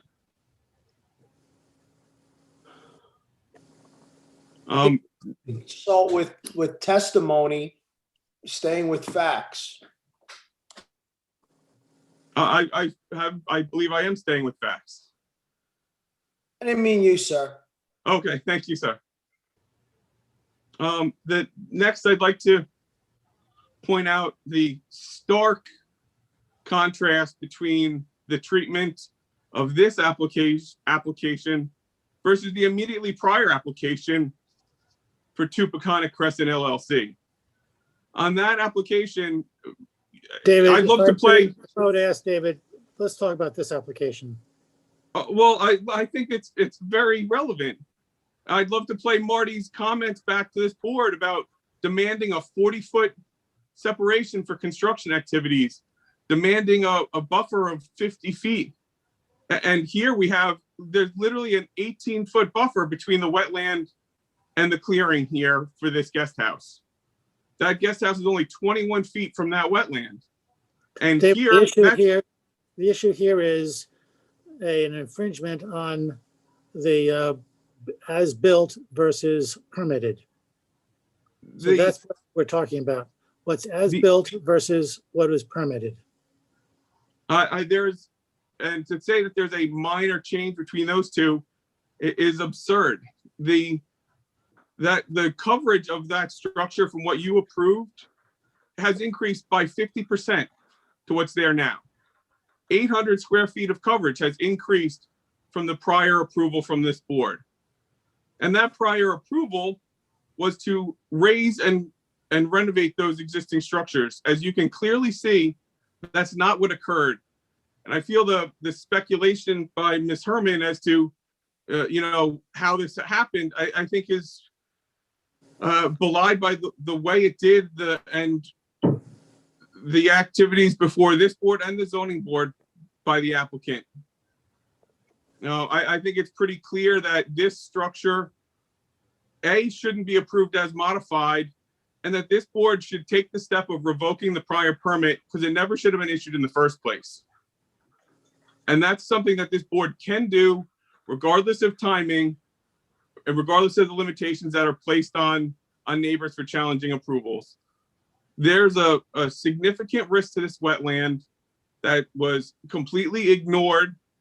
There's a wetland, it's 21 feet from this structure that is somehow now being praised as the gold standard when literally 20 minutes ago, Mr. Shea was demanding a 40-foot buffer on any sort of construction, even on bulkheaded properties. So from our perspective, I think the prior application highlighted this disparity, and this current application, there's nothing here that should stop this board from requiring this applicant to move this structure a significant distance from the wetland. There's still open area now between where this structure is and the tennis court. That was, as Mr. Shea is saying, it was on his recommendation that all of this stuff was demolished. Well, this applicant had a clean slate to move this structure, and I find it hard to believe that the recommendation was to demolish it all and build it back 10 feet away from the wetland and the bulkhead. I've never seen that, and I don't think this board has ever approved anything like that previously. So this structure you need to deny this permit modification request, revoke the prior permit, and at a minimum require this structure to be moved as far from this wetland as possible.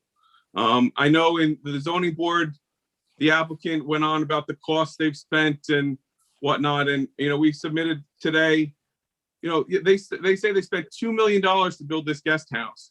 And they did that contrary to the permits that were issued by this board and contrary to the permits that were issued by the building department. They spent, I'm sure, multiples of that to build the 15,000 square foot main residence. They spent 13 million, almost 14 million, 13,750 to be exact, to buy the property. So the relocation of this structure, they probably wouldn't even notice in comparison to all those costs. So the board, I think, should stand up for all the claims that Mr. Shea made in the prior application. Demand for a significant buffer, demand for vegetation, demand for maximizing setbacks. Where, I don't know where that demand just disappeared on this property. I mean, this property is 96,000 square feet, and the vegetative buffer that was allowed to be, that's on there now is 18 feet wide. You just had a 18,000 square foot lot where he demanded a 40-foot buffer. How can you can't equate those two. It is the definition of arbitrary and capricious to let this get approved, or if the board would approve this setback for this structure. We submitted earlier today some photos that show just how significant this structure is. I'm trying to find if I can share my screen on that.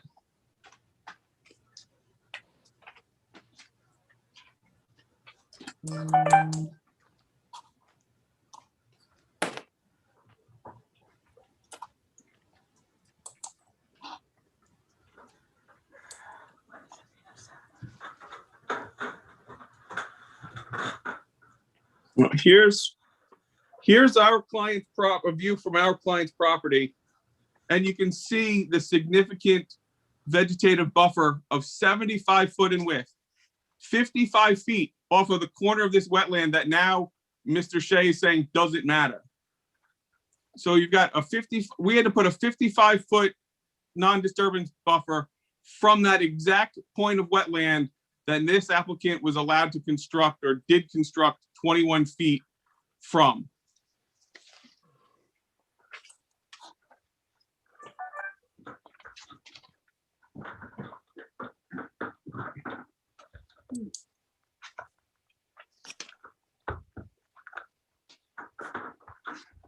So I urge this board to do what the code requires of you and deny this modification, revoke the existing permit, and require this structure to be moved a significant distance from the wetland.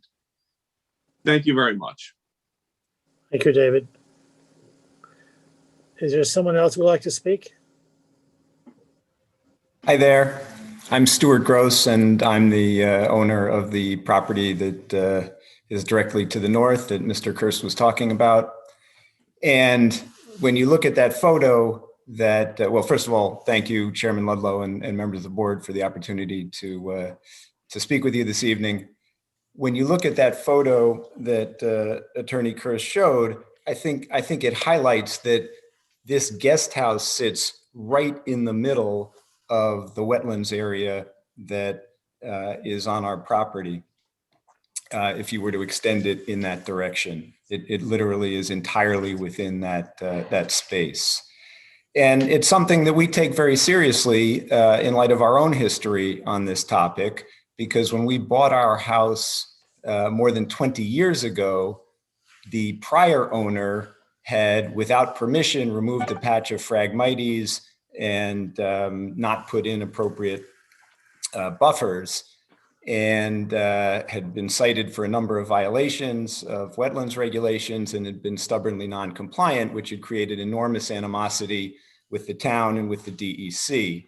And we made it our priority to engage, to remedy those violations and to become fully compliant. We worked with Inner Science. It took us several years, not for lack of our putting things forth, but to get people to respond, to get approval with a planting plan that was acceptable to everyone, and to reestablish trust with the regulatory authorities. And ultimately, we think we put in place a model wetlands buffer, which you saw in the photo and which we've submitted other photos of. And we've carefully maintained it ever since. And we're delighted that it protects the bay, that it serves as a home for wildlife, and that it offers an attractive visual thing for all of us to look at. And while we and the next property to the north have put in extensive natural buffers, there's really nothing here protecting Mecox Bay. Attorney Kearse submitted another photo with his letter that shows a photo from the water, and there's 10 feet to the bulkhead. There's literally nothing there. It's right on the edge of the bay, and it will undoubtedly create effluent and runoff into the bay from the septic system. As Mr. Shea said, there was heavy flooding there and at my house during Hurricane Sandy, and there's no doubt that we'll see that again. And I would just ask you to insist that this be moved back an appropriate distance and that a much more significant buffer be put in place to protect the bay, and also in terms of the precedent that it sets for the community. Having a house like this towering sort of over the water in this way, I don't think is something that this board wants for other applications. So thanks for the opportunity to share my perspective, and that's it. Thank you, Stuart. Does someone else wish to speak? There's a few others. Yeah.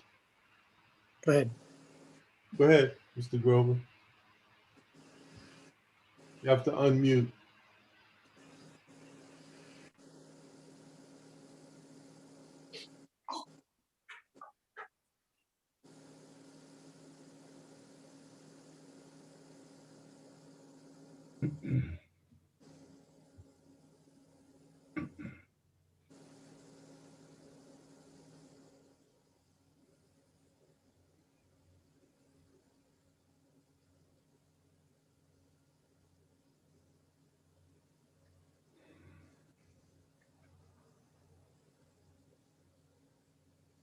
Can you hear me now?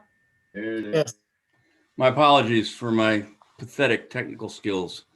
My name is Bob Grover. I'm the Director of Environmental and Coastal Sciences at Greenman Peterson in Babylon, which is also the largest engineering firm on Long Island. Little plug there.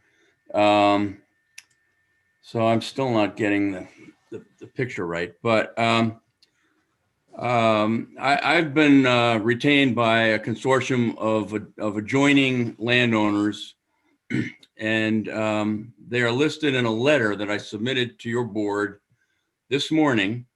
And along with that, there's a brief outline of my qualifications.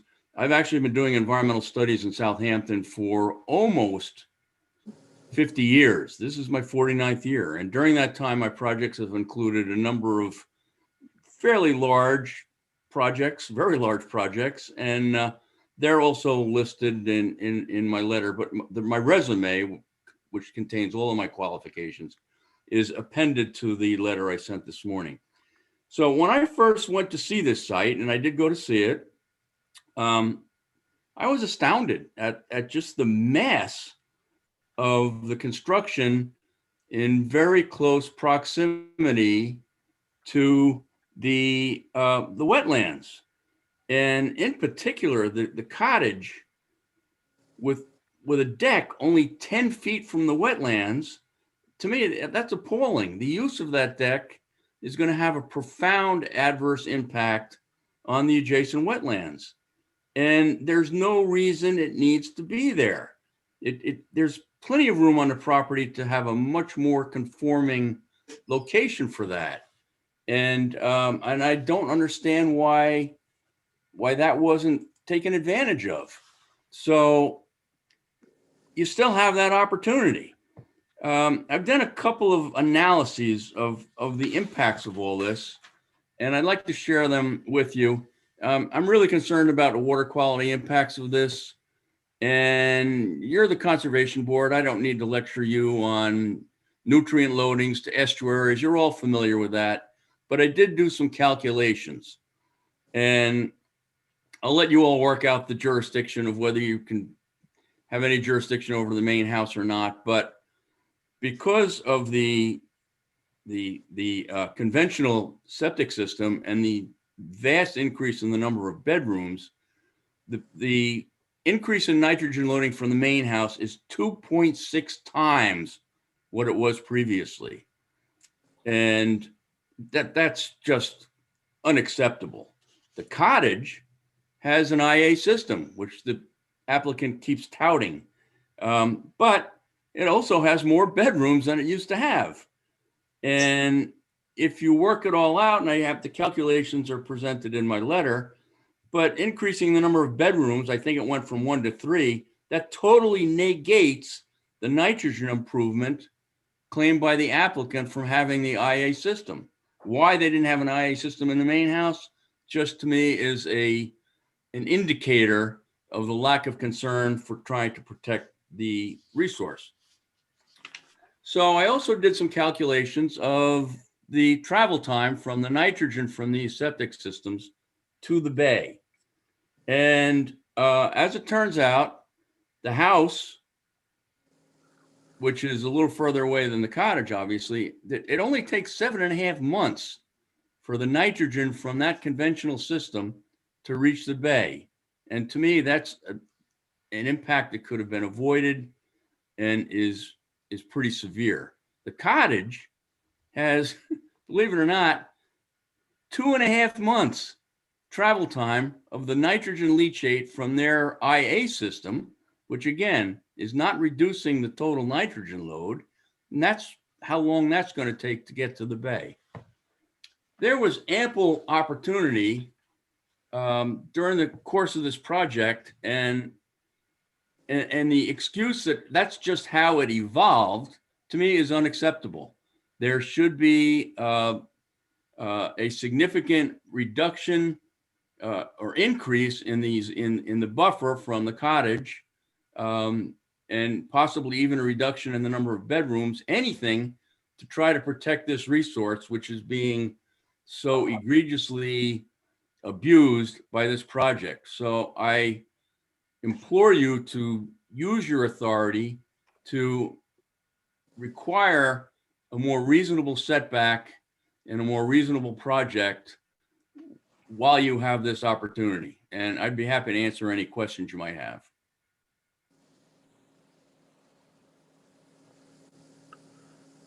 Thank you. I think Martha is next.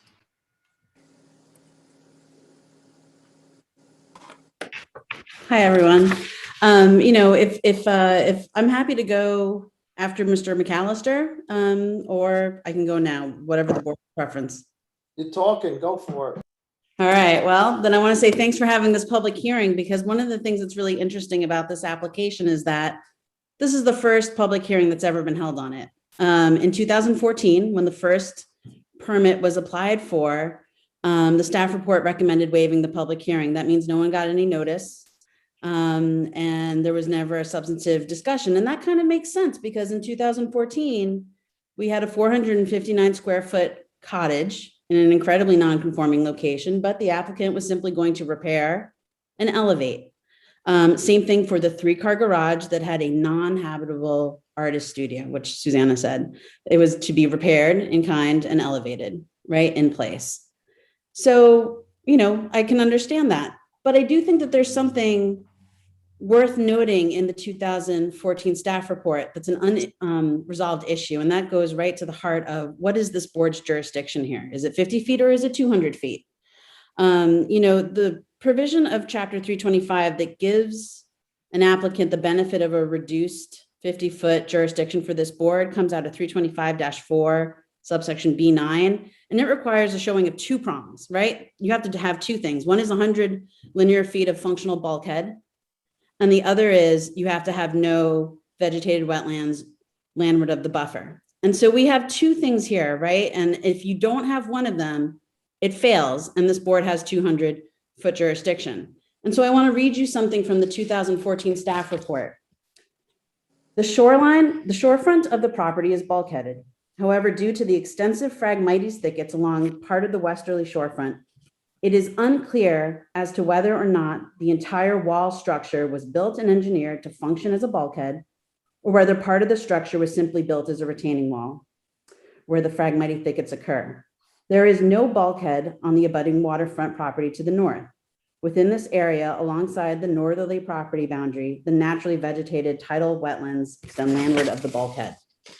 So back in 2014, I think there was an unresolved issue here that's in the staff report, but because it was recommended to waive the public hearing, the board never got to answer this question and look at it. And I think that's something that needs to be resolved here before you can really move forward with this modification, because I think it sort of affects all of the permits from the original 2014 one to the modified one, and now to this application for a modification. I submit that, if you look at, and I don't have a to scale survey, so it's something that I think the Environment Division needs to look into, and also your council, but the westerly bulkhead is approximately 380 feet long. And of that 380 feet, I would say that approximately 80% of it has vegetated wetlands seaward of that bulkhead. Can I screen share? It may or may not work, but may I? Yes, you may. All right, let's see.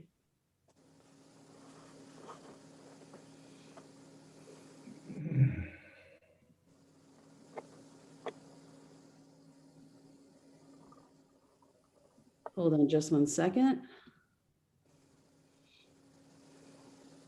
Well, you know what? I'm having technical difficulties with getting my screen to share, but I would encourage, if you look at the aerials, it's pretty interesting to see how much exists seaward of those bulkheads. So again, I think that that's a threshold issue for this board to determine before it can really decide whether or not to approve this application that's before you, because I think it substantially changes the board's jurisdiction. I believe that you have 200 feet perpendicular from the westerly, quote unquote, bulkheaded property line. Getting back to the rest of what's been said tonight, I agree with the comments that David Kirsch put forth. I also agree with Mr. Grover's comments regarding the environmental impact. But, again, if this board has 200 feet jurisdiction, then I think we've got a whole different sort of application to be looking at. Either way, I want to say that I don't believe this applicant has demonstrated that it meets the standards for the issuance of a modification. I also agree that to approve this application would set a terrible precedent. And, and I think that there are so many things that this board regularly asks of applicants on similarly situated properties, which is, to put structures in conforming locations, to reduce footprint, to have expanded buffers, and other mitigative measures, to put in IA systems. But, the IA system that we have here for what's now called the carriage house, that's not mitigation. It was required by law because it was new construction. And, and I want to go back to, David Kirsch said the same thing about there was a blank slate in 2000, in 2015, when they went for their modification and they raised the 495 square foot guest house and the garage studio. The modification was for a 559 square foot guest house. And again, still a 3-car garage and studio. So we went somewhere from 559 square feet of guest house, habitable space, to they combined these two structures, the garage and the guest house, into a carriage house that is now anywhere from 2,100 to 2,400 square feet of habitable living space. We went from a very small cottage with 1 bedroom to a 3-bedroom cottage with 4 bathrooms. And the net setback that we achieved in all of this is about a foot, right? The original 495 square foot guest house was 18.5 feet from the wetlands. This as-built carriage house is 19.1 feet from the wetlands. You would be rewarding him for building 4 times what was approved pursuant to the modified permit with only achieving 7 inches and moving it further back from the wetlands. I can't think of any application where this board would find that acceptable. So, I submit that if this was submitted to this board and you were reviewing it under these conditions, you would ask the applicant to come back and redesign this. And I don't think the applicant should come to this board having fully built it, especially if you look at the history of when the applicant first went to the ZBA and a referral was made to this board. That occurred in December of 2019. The Conservation Board's referral letter asked the zoning board to hold off from making a decision until a modification application was submitted. And what ensued then was almost an entire year before that application for modification was put in, almost an entire year before the applicant granted Marty permission to enter the property and to inspect. And all that time, the applicant continued to build. There was no stop work order. There was no suspension of the permit. And I just don't think that we can reward that kind of bad behavior. If we set that sort of precedent here, then what future applicant would say, oh yeah, the Conservation Board permit matters? This is an example where all the circumstances led to this applicant building far beyond the scope of its permits. And I don't think that's something that should be rewarded. I think that this project should be looked at, refined and changed. I submitted a letter to the board today, and I won't go through all of it, but I did set a couple examples of more recent decisions that I think are relevant because they show what the board's trends are. There's a recent one that I know you guys are going to remember, the application of Jaffe that had vegetated wetlands landward of the bulkhead returns, and the board required a significant buffer from there. I think that these wetlands to the north, on the property to the north, are significant, and this board's practice has always been to treat those wetlands with care. I mean, there's Chapter 325 says there's no insignificant wetlands. It says that there's a purpose and a mission to have no net loss, and I think that that's all things that the board needs to consider and take into account. And I'll stop speaking for right now, in case anyone wants to ask any questions.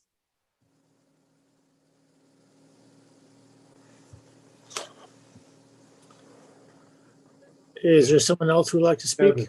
Kevin. Thank you, Charles. Thank you, Chairman Ludlow. Can everyone hear me okay? Yes. You can, okay.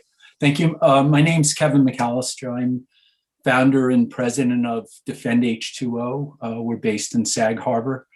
Many of you know my work over the decades as the Baconic Baykeeper. My background, of course, is in biological sciences and coastal zone management. I had shared that with the board in a previous meeting.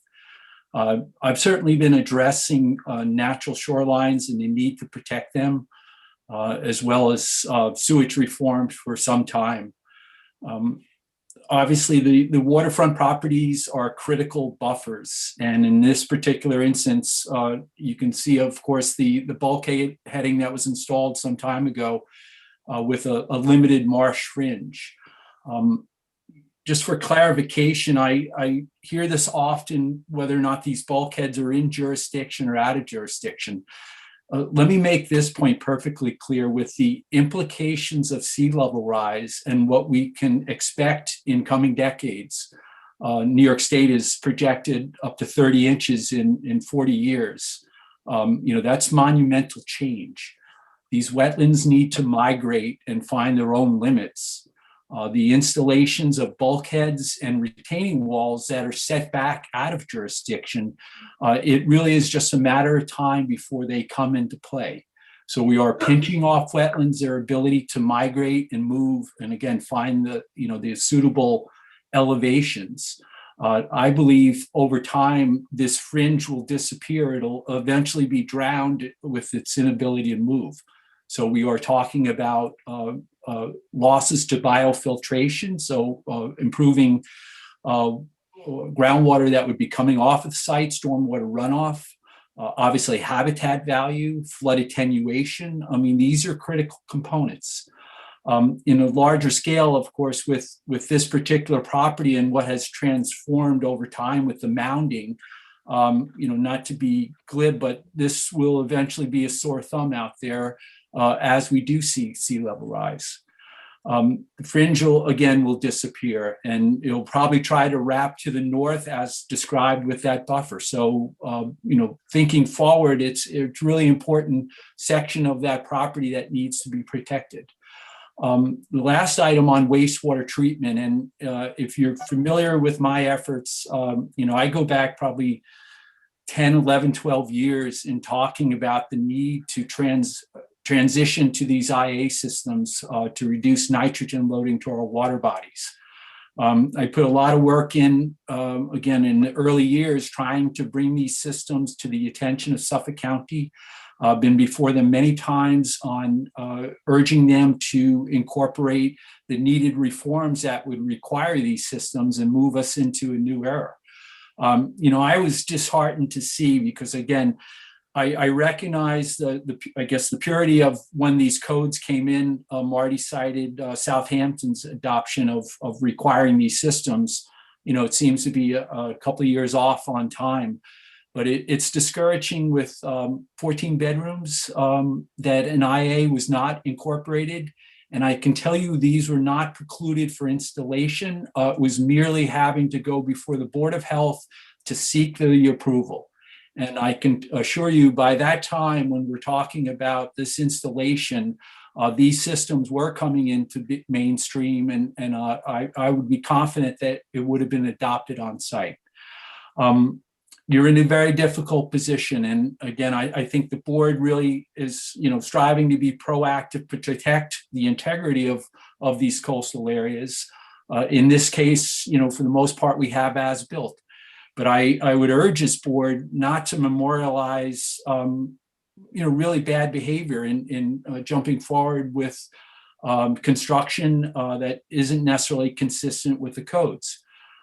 If there's any way to leverage an IA system for that main house, that absolutely has to happen, because in the big scheme of things, we're seriously talking about a major point source of wastewater coming off of this property, being the mounded situation with the loss of wetlands.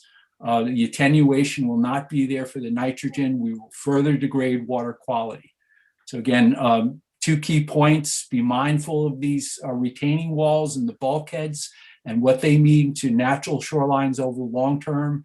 And I think at every opportunity, IA systems, within these watersheds absolutely have to be required. And if it means, again, utilizing leverage in another area to make this happen, I urge you to do so.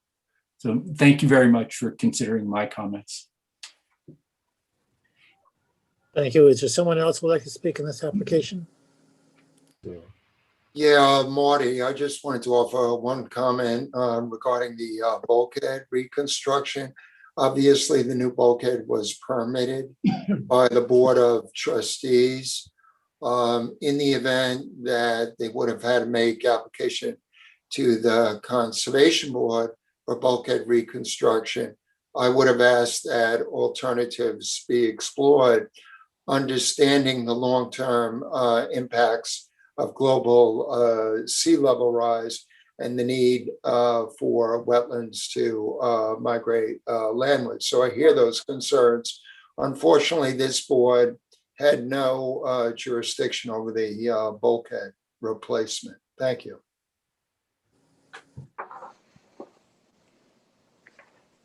I'd like to just make a very quick clarification regarding the bulkhead. The bulkhead's been there for decades. It was there when the current owner purchased the property.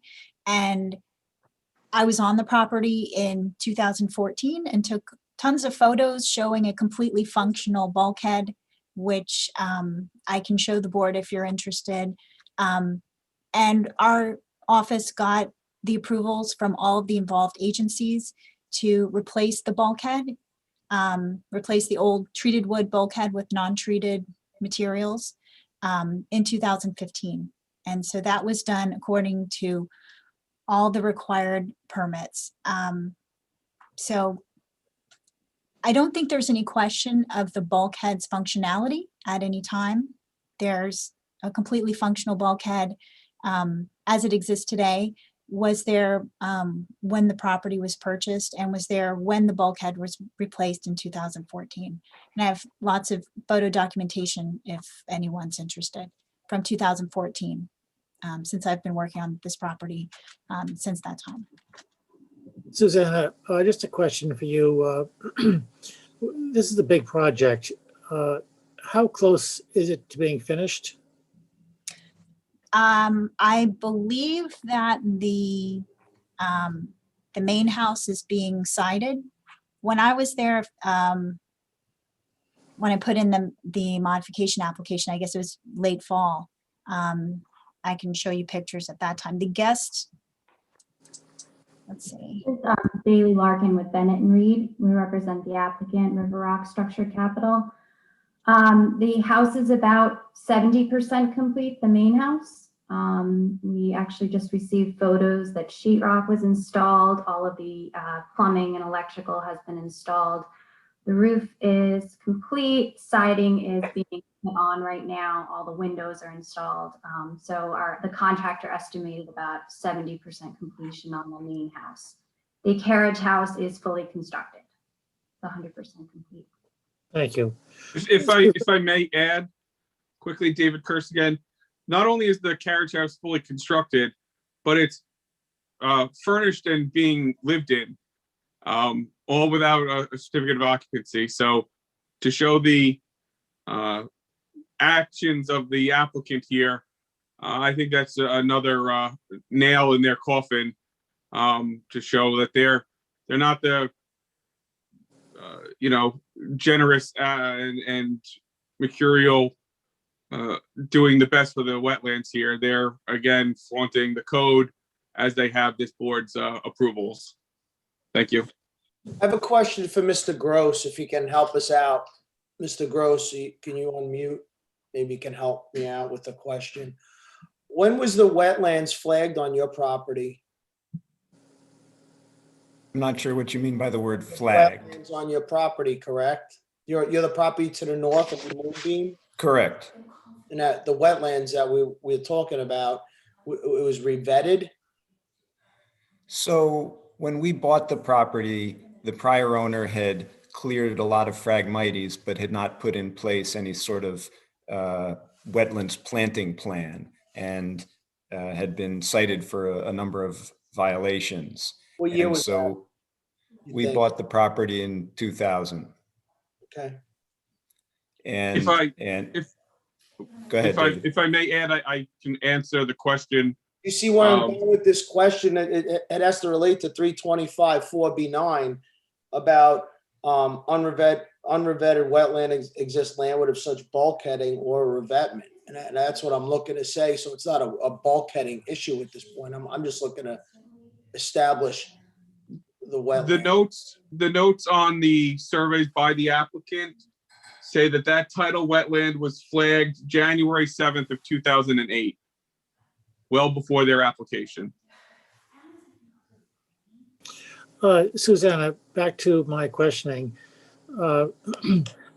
When we have an application such as this, where much of the project is in the final stages, if not completed, then our options are somewhat limited, and it becomes more difficult for somebody if we make any major changes. And I'm trying to think of what options we have here.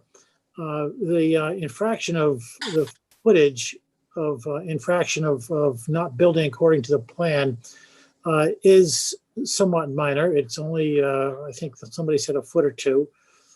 And normally we don't get too excited over something like that. But this does have a very, very big project, and it is very close to the wetlands, very close to the bulkhead. There's also been some testimony that says that we do have jurisdiction over 200 feet. Now, we can look into that to see if we do have jurisdiction. In the end, I don't know what else we can do with that as well, since so much has been permitted and constructed, and now there are vested rights. There was talk about Here's my question to you. concrete walls by that tennis court also as part of this application. I just want to bring that up. The My tennis, question to you, Susanna, is there are some uncertainties here. We are well down the path for this project being completed. You are looking to tidy up and legalize some things. It would be most expedient if you, for example, would agree, if you would be willing to look at the IA system for the main house. I recognize it is outside of our jurisdiction if we have jurisdiction of 50 feet.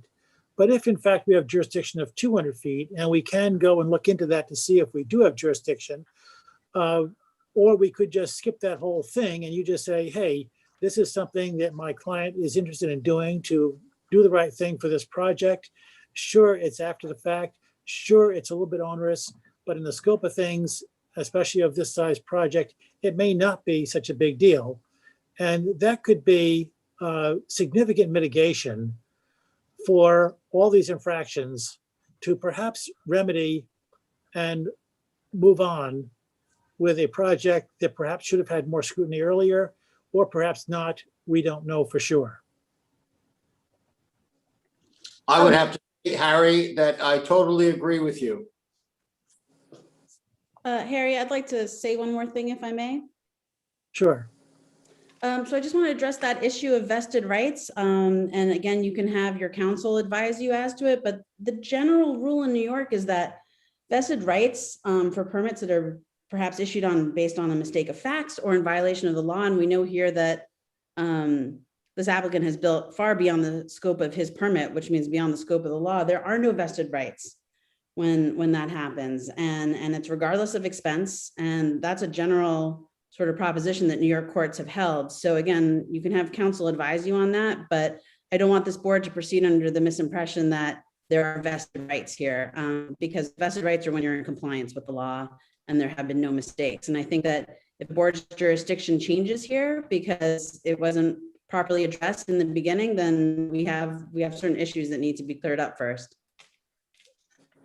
Well, barring redesigning the whole project, which is a perhaps punitive solution that this board has never gone to that extent, I'm looking for something that will make a significant difference, that will not be particularly onerous to the owner and the applicant, and can make a significant improvement environmentally on this project.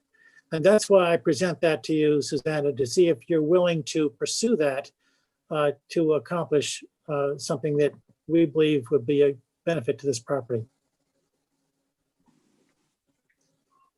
I don't think it's enough. I mean, this is not a small little tiny cave that has some issues, and it's, you know, this is a major project.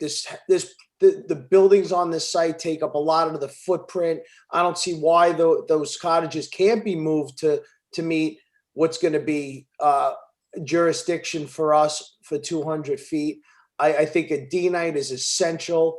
The tennis court is not finished. That's another thing that they were requesting to move concrete walls at, that I would just say, you know what, let's talk about revetting that area and putting plants in there to make up for what was the big mistake, you know, so many years ago. And that's why we see this over and over again before this board, that I want to just hear about what the facts are. I don't want to hear about editorialized comments. I want to know what are we looking at? What is our jurisdiction, and how are we going to fix the wrongs that we missed? My screen shut out for a little while, so I missed part of that. But I did want to comment about the tennis court.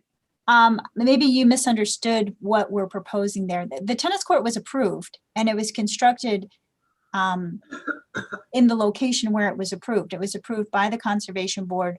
They had to get a zoning, as part of the zoning variance, they agreed to move it back a little bit.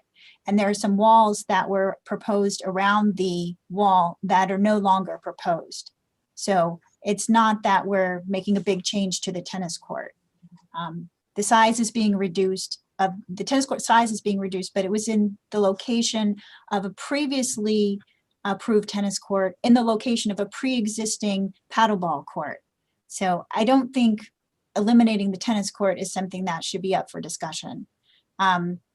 As far as the relocation of the cottages, I was trying to share my screen again, if I could do that. I just wanted to point out that the, let me pull up the right, sorry. The cottages has been constructed. It's finished, as is the sanitary system that serves it. So they're, relocating the cottage is really not a feasible option. It doesn't have to be feasible, it's possible. Well, anything is possible. I don't think that the benefit of doing that is justifiable relative to the cost and the disturbance that would be required. There's also continuations of buffers that we can request. I mean, as far as I'm concerned, this whole project is built illegally.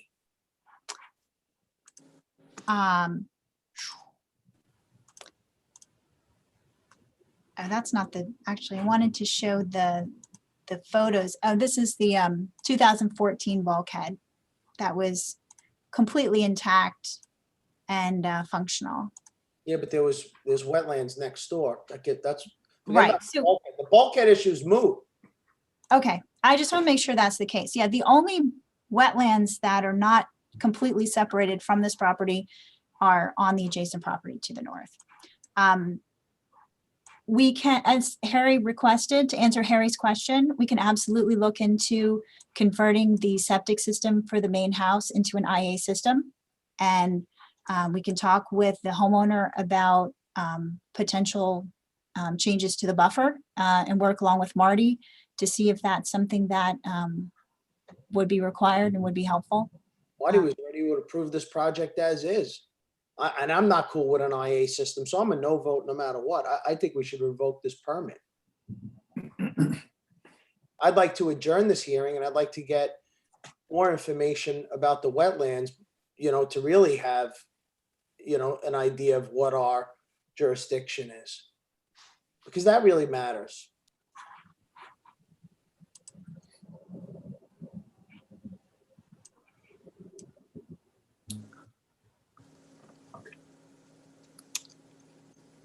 Want me to make a motion? I think it is important, Michael, thank you for your comments. I think it's important to adjourn this. I've seen a lot of applications, and I've seen a lot of applications that come back like this for modification because there was a boo-boo somewhere and they're closer to, or something didn't go just right. There's always a question of how to respond to that. And typically the responses fall into various categories. One is, okay, it's just beginning, redo it. Usually it's all completed, and then what do we do? Well, we often try mitigation someplace else. Can we increase the buffer here? Can we increase the buffer there? Can we move something else back? Can we make some other adjustments? This is a busy project. In other words, I don't see a lot of spaces. You can't just move that carriage house back. There's a tennis court there. One thing leads to another. There's this whole domino effect. Is there a tennis court there, Susanna? Yes, there's a tennis court under construction. You know what? I can probably get there tomorrow and I can take a look, Harry. I mean, anybody else want to join me? Or, I say we adjourn this. There is a sanitary system that's completely installed just landward of the cottage. So I saw that modification to an IA system, and I thought to myself, hark, there's something that perhaps can be done that doesn't have a domino effect on affecting other things. Looking at the buffer as Susanna offered, that's something else that can be done. So what can we do that makes some sense on a project such as this? I'm not at the place to say, whoops, we made a whole bunch of mistakes earlier. I don't know that we did. Sure, there's some arguments that perhaps we did, but that's not absolutely clear right now. There's some uncertainties there.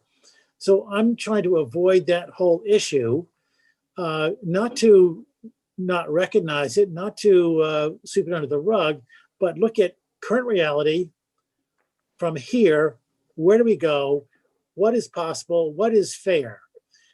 And what is something that makes some sense? And the things that have been presented to me make a lot of sense. And that is, look at the IA system, look at the buffer. But I think we need to adjourn this to get information and to get a plan put forth. And I'm doing a lot of talking here. And Jerry, you spoke up in agreement. Michael, you said some things. I don't know if my voicing is the sentiment of the rest of the board or not. I don't want to head you down the wrong path, Susanna, without some better support. But those are my thoughts when I look at a project such as this. I'd welcome anybody else on the board to chime in to see if you agree with going down this path or perhaps offer something different. Harry, we may go down that path, but I would like to know what our jurisdiction is. And I think that that is important. We might not have any other result at the end, but I think we should, just as you voiced on the, a previous application, that when you know what your jurisdiction is, it directs you to what you should or should not do. So even though we may just ask them in the end for what you're saying and maybe see if we can increase the buffer or somehow try to mitigate it, I would like to just know what our jurisdiction is. Okay, we can look into that. The answer to that question may come down to a judgment and interpretation of the law. So it And may yes, be. Mr. Chairman, I would certainly be happy to look into all these issues and issue, some guidance to the board before the next hearing, because this jurisdictional issue does need to be resolved, I believe, first before anything else. Thank you, Kelly. Harry, I just want to say something that I think that however this goes, that there should be an IA system in there. Looking at the scope of this project, the IA system is a drop in the bucket. And if the applicants want to be good stewards of this area, that's what the right thing to do is. So what I'm asking for is these people to do the right thing, period. That's all I have to say. I would like to say that I'll make myself available to go to the site tomorrow and report back to the board as to what's finished, what is not finished. If anybody, would like that, I make myself available. That'd be great. Thank you, Michael.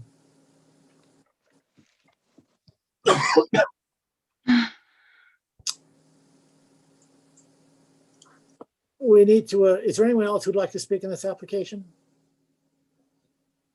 We need to adjourn this. Who has a calendar in front of them? I forget if the second meeting in April was the freest one or whether we're going into May now. I think second meeting in April. If there's room there, the 28th of April, Susanna, does that work? I believe so. It's the 28th. Check. The 28th? It would be the 28th of April. Okay. Would someone like to make a motion? So moved. Second. All in favor? Harry, aye. Jerry? Aye. Michael? Aye. Tom? Aye. Sunshine? Aye. Anne? Aye. George? Aye. Thank you all, particularly for you other people in the public that spoke in this application to give us more depth. See you on the 28th. Thank you. Thank you. Thank you. Thank you. Thank you, everyone. Good night. That concludes the public hearings. We'll move on for a resolution to accept the withdrawal of the application we spoke of earlier, A020033, Neck Preserve Llc. Motion to accept without prejudice. Resolved that the Town Conservation Board hereby accepts the withdrawal without prejudice of wetlands permit application number A020033. All in favor, Harry, aye. Jerry, Aye. Michael, Aye. Tom, Aye. Sunshine, Aye. Ann, Aye. George. Aye. Advisory reports, Camp Jerome LLC. Yeah, Marty Shea, Chief Environmental Analyst for the town. This relates to a subdivision that's in the pre-application stage in the Queog area of the town. There are a number of recommended comments. The first is that the track is home to the historic Lucius Beers House circa 1910, as referenced by the February 2008 Queog Hamlet Heritage Resource Area Documentation Report as submitted by the Town Landmarks and Historic Board to the Town Board. The estate entry drive from Main Street is marked by a grove of nearly 100 healthy, large white pines, reaching heights of 70 feet, based upon diameter at breast height and circumference measurements taken by the Environment Division on Friday, March 5, 2021. Many of the trees have been aged at over 100 years old. Consequently, this grove needs to be recognized as a unique and invaluable resource whose protection is essential to maintaining the natural setting and sense of place for this historic home. Second, tree conservation is also warranted, as a stand of this size likely sequesters tons of atmospheric carbon dioxide from the air each year, thereby reducing greenhouse gases and maintaining air quality in the hamlet. As one of the last remaining blocks of woodlands located south of Montauk Highway in Queog, these pines likewise play an important role in watershed health and are essential as wildlife habitat for species such as bald eagle, great horned owl, yellow-bellied sapsucker, evening grosbeak, and pine warbler. Additionally, they add richly to the quality of life in Queog and offer unique scenic values which benefit the public. Thirdly, a PRD map needs to be prepared calling for the cluster of half-acre lots along Main Street and abandonment of the existing main drive in favor of maintaining access from Alden Lane, where a current dirt driveway exists. Such design change is warranted as PRD would allow for preservation of the central core of the Pine Grove as common open space. Conversely, use of a standard map rather than a PRD cluster would result in unnecessary tree loss and fragmentation. That being said, in the event that the planning board elects not to require a cluster, conservation easements need to be utilized to lessen environmental damage. The preferred strategy would be to establish easements extending 50 feet both east and west along the proposed lot line between lots 1 and 2, to require easements extending 50 feet both north and south of the proposed lot line between lots 2 and 3, and to utilize easements extending at least 50 feet north of the southerly lot lines of lots 3 and 4. Clearing restrictions also need to be required. 5, the tract contains town and state regulated tidal wetlands associated with Quantuck Creek. The wetland boundary is flagged by the Environment Division in 2018 is accurately depicted as the planned subdivision contains town regulated wetlands, section 292-39B referral is required. 6, Quantuck Creek is the main tributary to Quantuck Bay and the largest state-designated Long Island South Shore Estuary Reserve. For decades, the water quality in Quantuck Creek and Quantuck Bay has been declining due to increases in nitrogen inputs associated with upland development, such as sanitary system effluent and residential fertilizer application. The diminished water quality has contributed to frequent harmful algal blooms. 7, the applicant is seeking approval of a subdivision that creates 4 residential lots based upon a yield map that demonstrates a yield of 8 residential parcels. However, the planning board has not yet confirmed the allowable yield. 8, in November of 2020, the CBA granted variances to allow 3 existing dwellings to remain on proposed lot 4. 9, although variances were granted, the Conservation Board strongly opposes approval of any subdivision map that would allow for retention of the existing dwellings together with construction of new homes in excess of the allowable yield, as such approval would further contribute to water quality declines in Quantuck Creek and Quantuck Bay. If the planning board determines that the number of existing and proposed dwellings would exceed the maximum permitted residential yield, the Conservation Board recommends that the subdivision map be revised to reduce the number of proposed lots. 10, the subdivision map needs to be revised to eliminate the wetland boundary as flagged by InterScience, since the town has reflagged the wetlands line. All setbacks need to be taken from the town line. 11, the existing tennis court is located approximately 64 feet from wetlands. As such, the Conservation Board recommends establishment of a covenanted naturally vegetated wetland non-disturbance, non-fertilization buffer or conservation easement extending 60 feet from the wetlands for the length of the tennis court, then approximately 100 feet landward of wetlands for the portion of Plan Lot 4 south of the tennis court in order to offset the non-compliant wetland buffer to the north. The existing shed, which is located within wetlands, needs to be removed.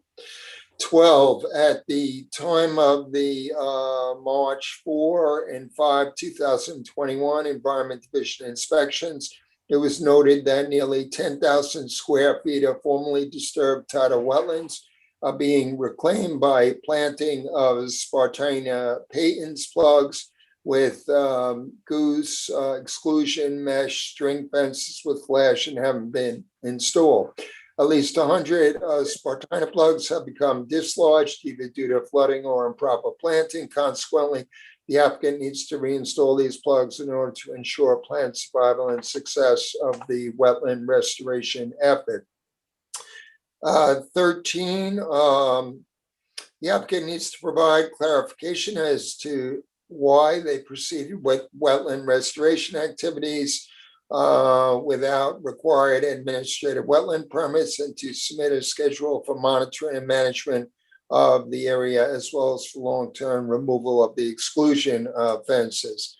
And 14, all on-site wetlands inclusive of the areas being reclaimed need to be protected utilizing a conservation easement or covenanted wetland preservation area.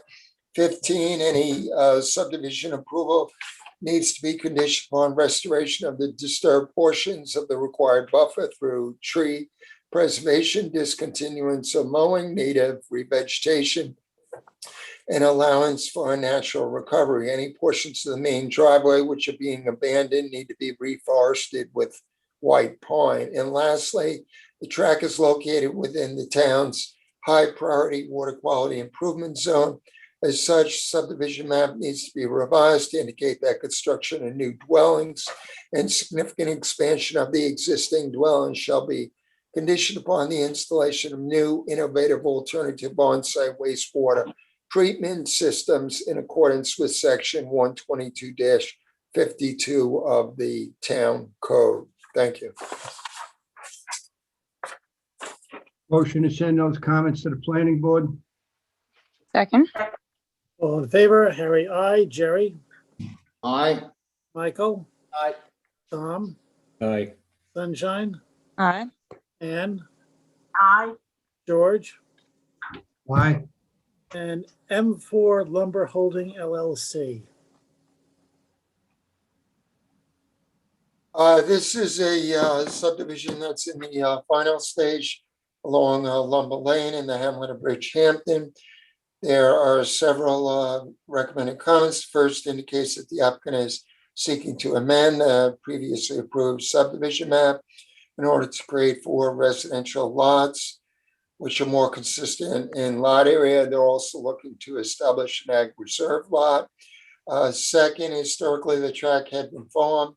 However, based upon an Environment Division inspection completed on Friday, March 5, 2021, the agricultural practices were largely discontinued nearly a decade ago, leaving today mostly mixed successional shrublands with some successional field.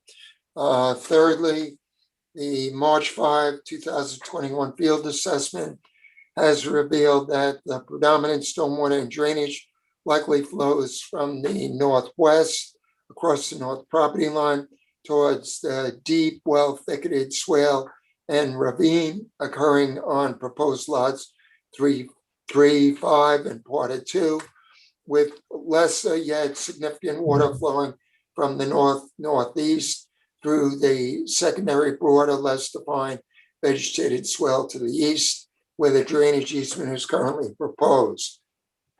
4, to avert threats of flood damage, the easements need to be redrawn where the proposed subdivision is traversed by the westerly drainage way. The lot lines need to be revised. 5, map amendments calling for the relocation of lots 2 and 3 to the high ground along Lumber Lane are preferred, with requirements for a drainage culvert where the heavy rainwater flows are most likely to cross the driveway to the existing residence on lot 4. 6, with the exception of culverts, planning board needs to prohibit any grade changes, fence lines, or structures inclusive of accessory improvements within the designated easement zones, as such modifications would reduce the capacity of the encumbered land to capture and recharge stormwater runoff. Clearing of natural vegetative cover also needs to be prohibited, both in the interest of enhancing flood retention capabilities and to conserve important wildlife movement corridors. Thank you. Motion to send those comments to the planning board? Second. All in favor, Harry, I, Jerry, Aye. Michael, Aye. Tom, Aye. Sunshine, Aye. Ann, Aye. George. Aye. The administrative wetland permits are in your packets. Resolution of conditional approval, A019095. Any discussion? Move to issue? Second.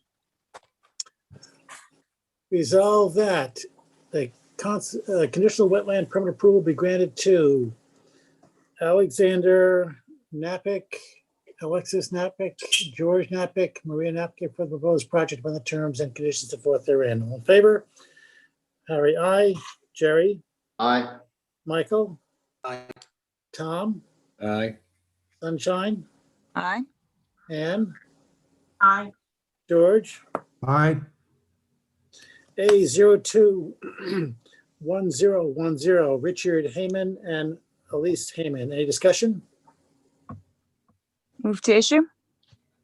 Second. Resolved that a conditional wetland permit approval be granted to Richard Heyman and Elise Heyman for the proposed project upon the terms and conditions set forth therein. All in favor? Harry, I. Jerry, Aye. Michael. Aye. Tom, Aye. Sunshine, Aye. Ann. George. Aye. Preliminary review of secret determination A020065, Charlatan Gibson.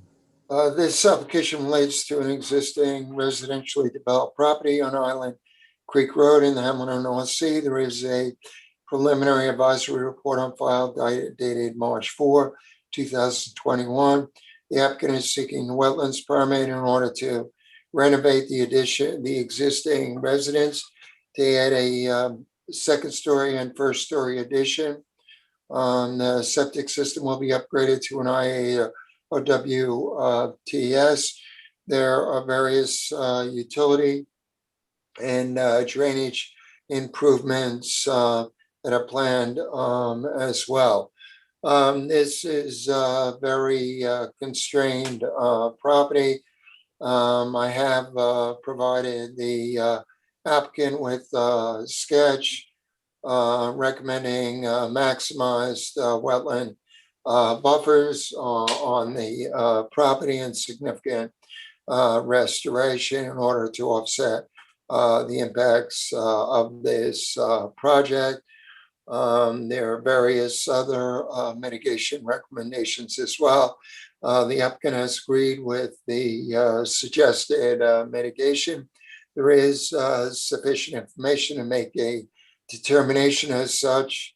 I'm recommending that the hearing requirement be waived. Motion to waive the public hearing.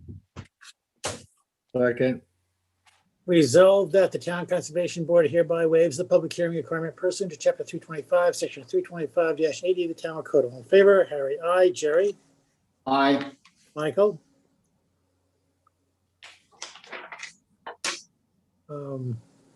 Michael? Aye. Tom? Aye. Sunshine? Aye. Ann? Aye. George? Aye. 0A020073, Richard Sherwood. This application relates to a property in the hamlet of Noyak in Waterview Road. There is a preliminary advisory report on file dated March 3, 2021. The applicant is looking to construct a second story addition on the existing residence. They're also planning a septic upgrade in IA or WTS would be installed and maximized setbacks. The applicant has agreed to covenant all on-site wetlands as a wetland preservation area and also to establish what would be a conforming buffer for this project as the work is planned within the existing footprint of the house, and the house is located at least 75 feet from wetlands. The requirement by code is to establish a 50-foot buffer. The applicant has agreed to create such a buffer and to restore that area in coordination with my office. This is an application for which we have sufficient information to make a determination. As such, recommending that the hearing requirement be waived. Motion to waive the public hearing. Second. Resolved that the Town Conservation Board hereby waives the public hearing requirement pursuant to Chapter 325, Section 325-80 of the Town Code. All in favor? Harry, aye. Jerry? Aye. Michael? No. Tom? Was it no? Yeah, I don't think we should be waiving public hearings. Okay. Tom? Aye. Sunshine? Aye. Ann? Ann? George? Aye. I saw your mouth go, Ann, but your voice is not coming through. I'm not sure what's going on. The next one is A020074, Jonathan Bellion. This application relates to a very constrained piece of property in the hamlet of West Hampton.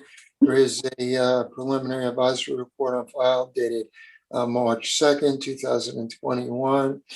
The current house essentially sits within an extensive marshland. It's accessed by a wooden bridge from Baycrest Avenue. The residence, of course, was built prior to the effective date of Chapter 325. Trustees had since permitted a water service line connection from the water main on Beaver Dam Avenue, Baycrest Avenue, that was accomplished using directional drilling under the creek bed so as to not disturb the wetlands. The applicant is looking to get a permit to complete various improvements within the pre-existing non-conforming residential footprint, including reconstruction of certain decks, addition of a porch, a residential addition and second story addition are planned, as well as additional new or replacement deck or areas. Again, all within the existing footprint of the CO'd house and decks. The applicant will be upgrading the current sanitary system by installing an IA or WTS. In light of the significant constraints of this property and the need to install subsurface drainage chambers for catchment and runoff in addition to the IA system, there is little or no opportunity to establish a covenanted buffer on this property. As such, I have recommended that all on-site wetlands, which take in a considerable amount of this property, be covenanted as a wetland preservation area, and that on the disturbed land areas immediately landward of a narrow upland fringe alongside the wetlands, be landscaped with native vegetation. The applicant has agreed to that with the exception of create a retention of a minor strip of lawn on the west side of the house. Notwithstanding that request, the remainder of the area that's highlighted in yellow would either be preserved as existing natural vegetation or would be replanted with natives. This is an application for which we have sufficient information, make a determination. As such, recommending that the hearing requirement be waived. Motion to waive the public hearing? That whole property, that whole property is wetlands, all that yellow? No, not the yellow. Karina, can you pan out and show the entire property so Mike can see the whole parcel?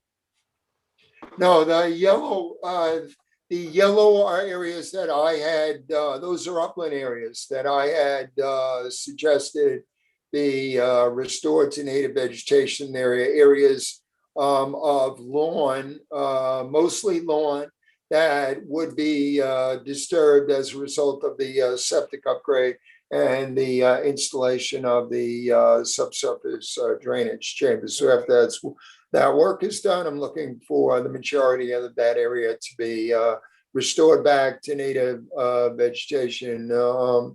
It's because of the need, because of the septic upgrade and the drainage structures, to establish a covenant over those areas would require a lot of exceptions to the standards and parameters that we usually set for a covenanted buffer. So rather than require a covenanted buffer, I am asking that the majority of that area be planted with native vegetation. I guess, Karina, The property is much larger than that. Are you able to pan out, or can you show an aerial photograph so Mike can see the entirety of the property? Because you're only looking at a very small portion of this property right now. Right. You probably know this property when you go down Baycrest towards the end, you see a wooden bridge. I see it. Yeah. All right. So, Cool. Marty, are they going beyond the original footprint? Are they? no, they're not. No, they're not. They're staying entirely within the pre-existing non-conforming footprint. Okay. And what about the roof runoff, and how is that? I understand it'd probably be dry wells there, or? Yeah, they're going to install subsurface drainage chambers. You see those on the southwest side of the existing residence and on the northeast side. Those drainage chambers are best suited for areas where you have shallow groundwater conditions. So now you can see the entirety of the property. So all portions of the property outside of where you're seeing the existing lawn area would be covenanted as a wetland preservation area. And then, as indicated, the majority of that lawn would be planted with native vegetation.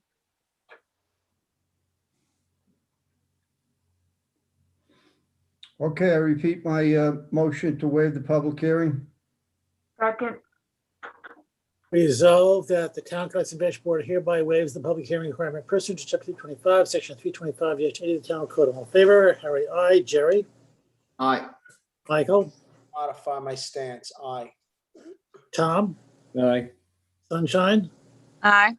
Ann? aye. George? Aye. A02-1018 1040F LLC. Teresa Mason from the Environment Division. The property is located on Flanders Road in Flanders.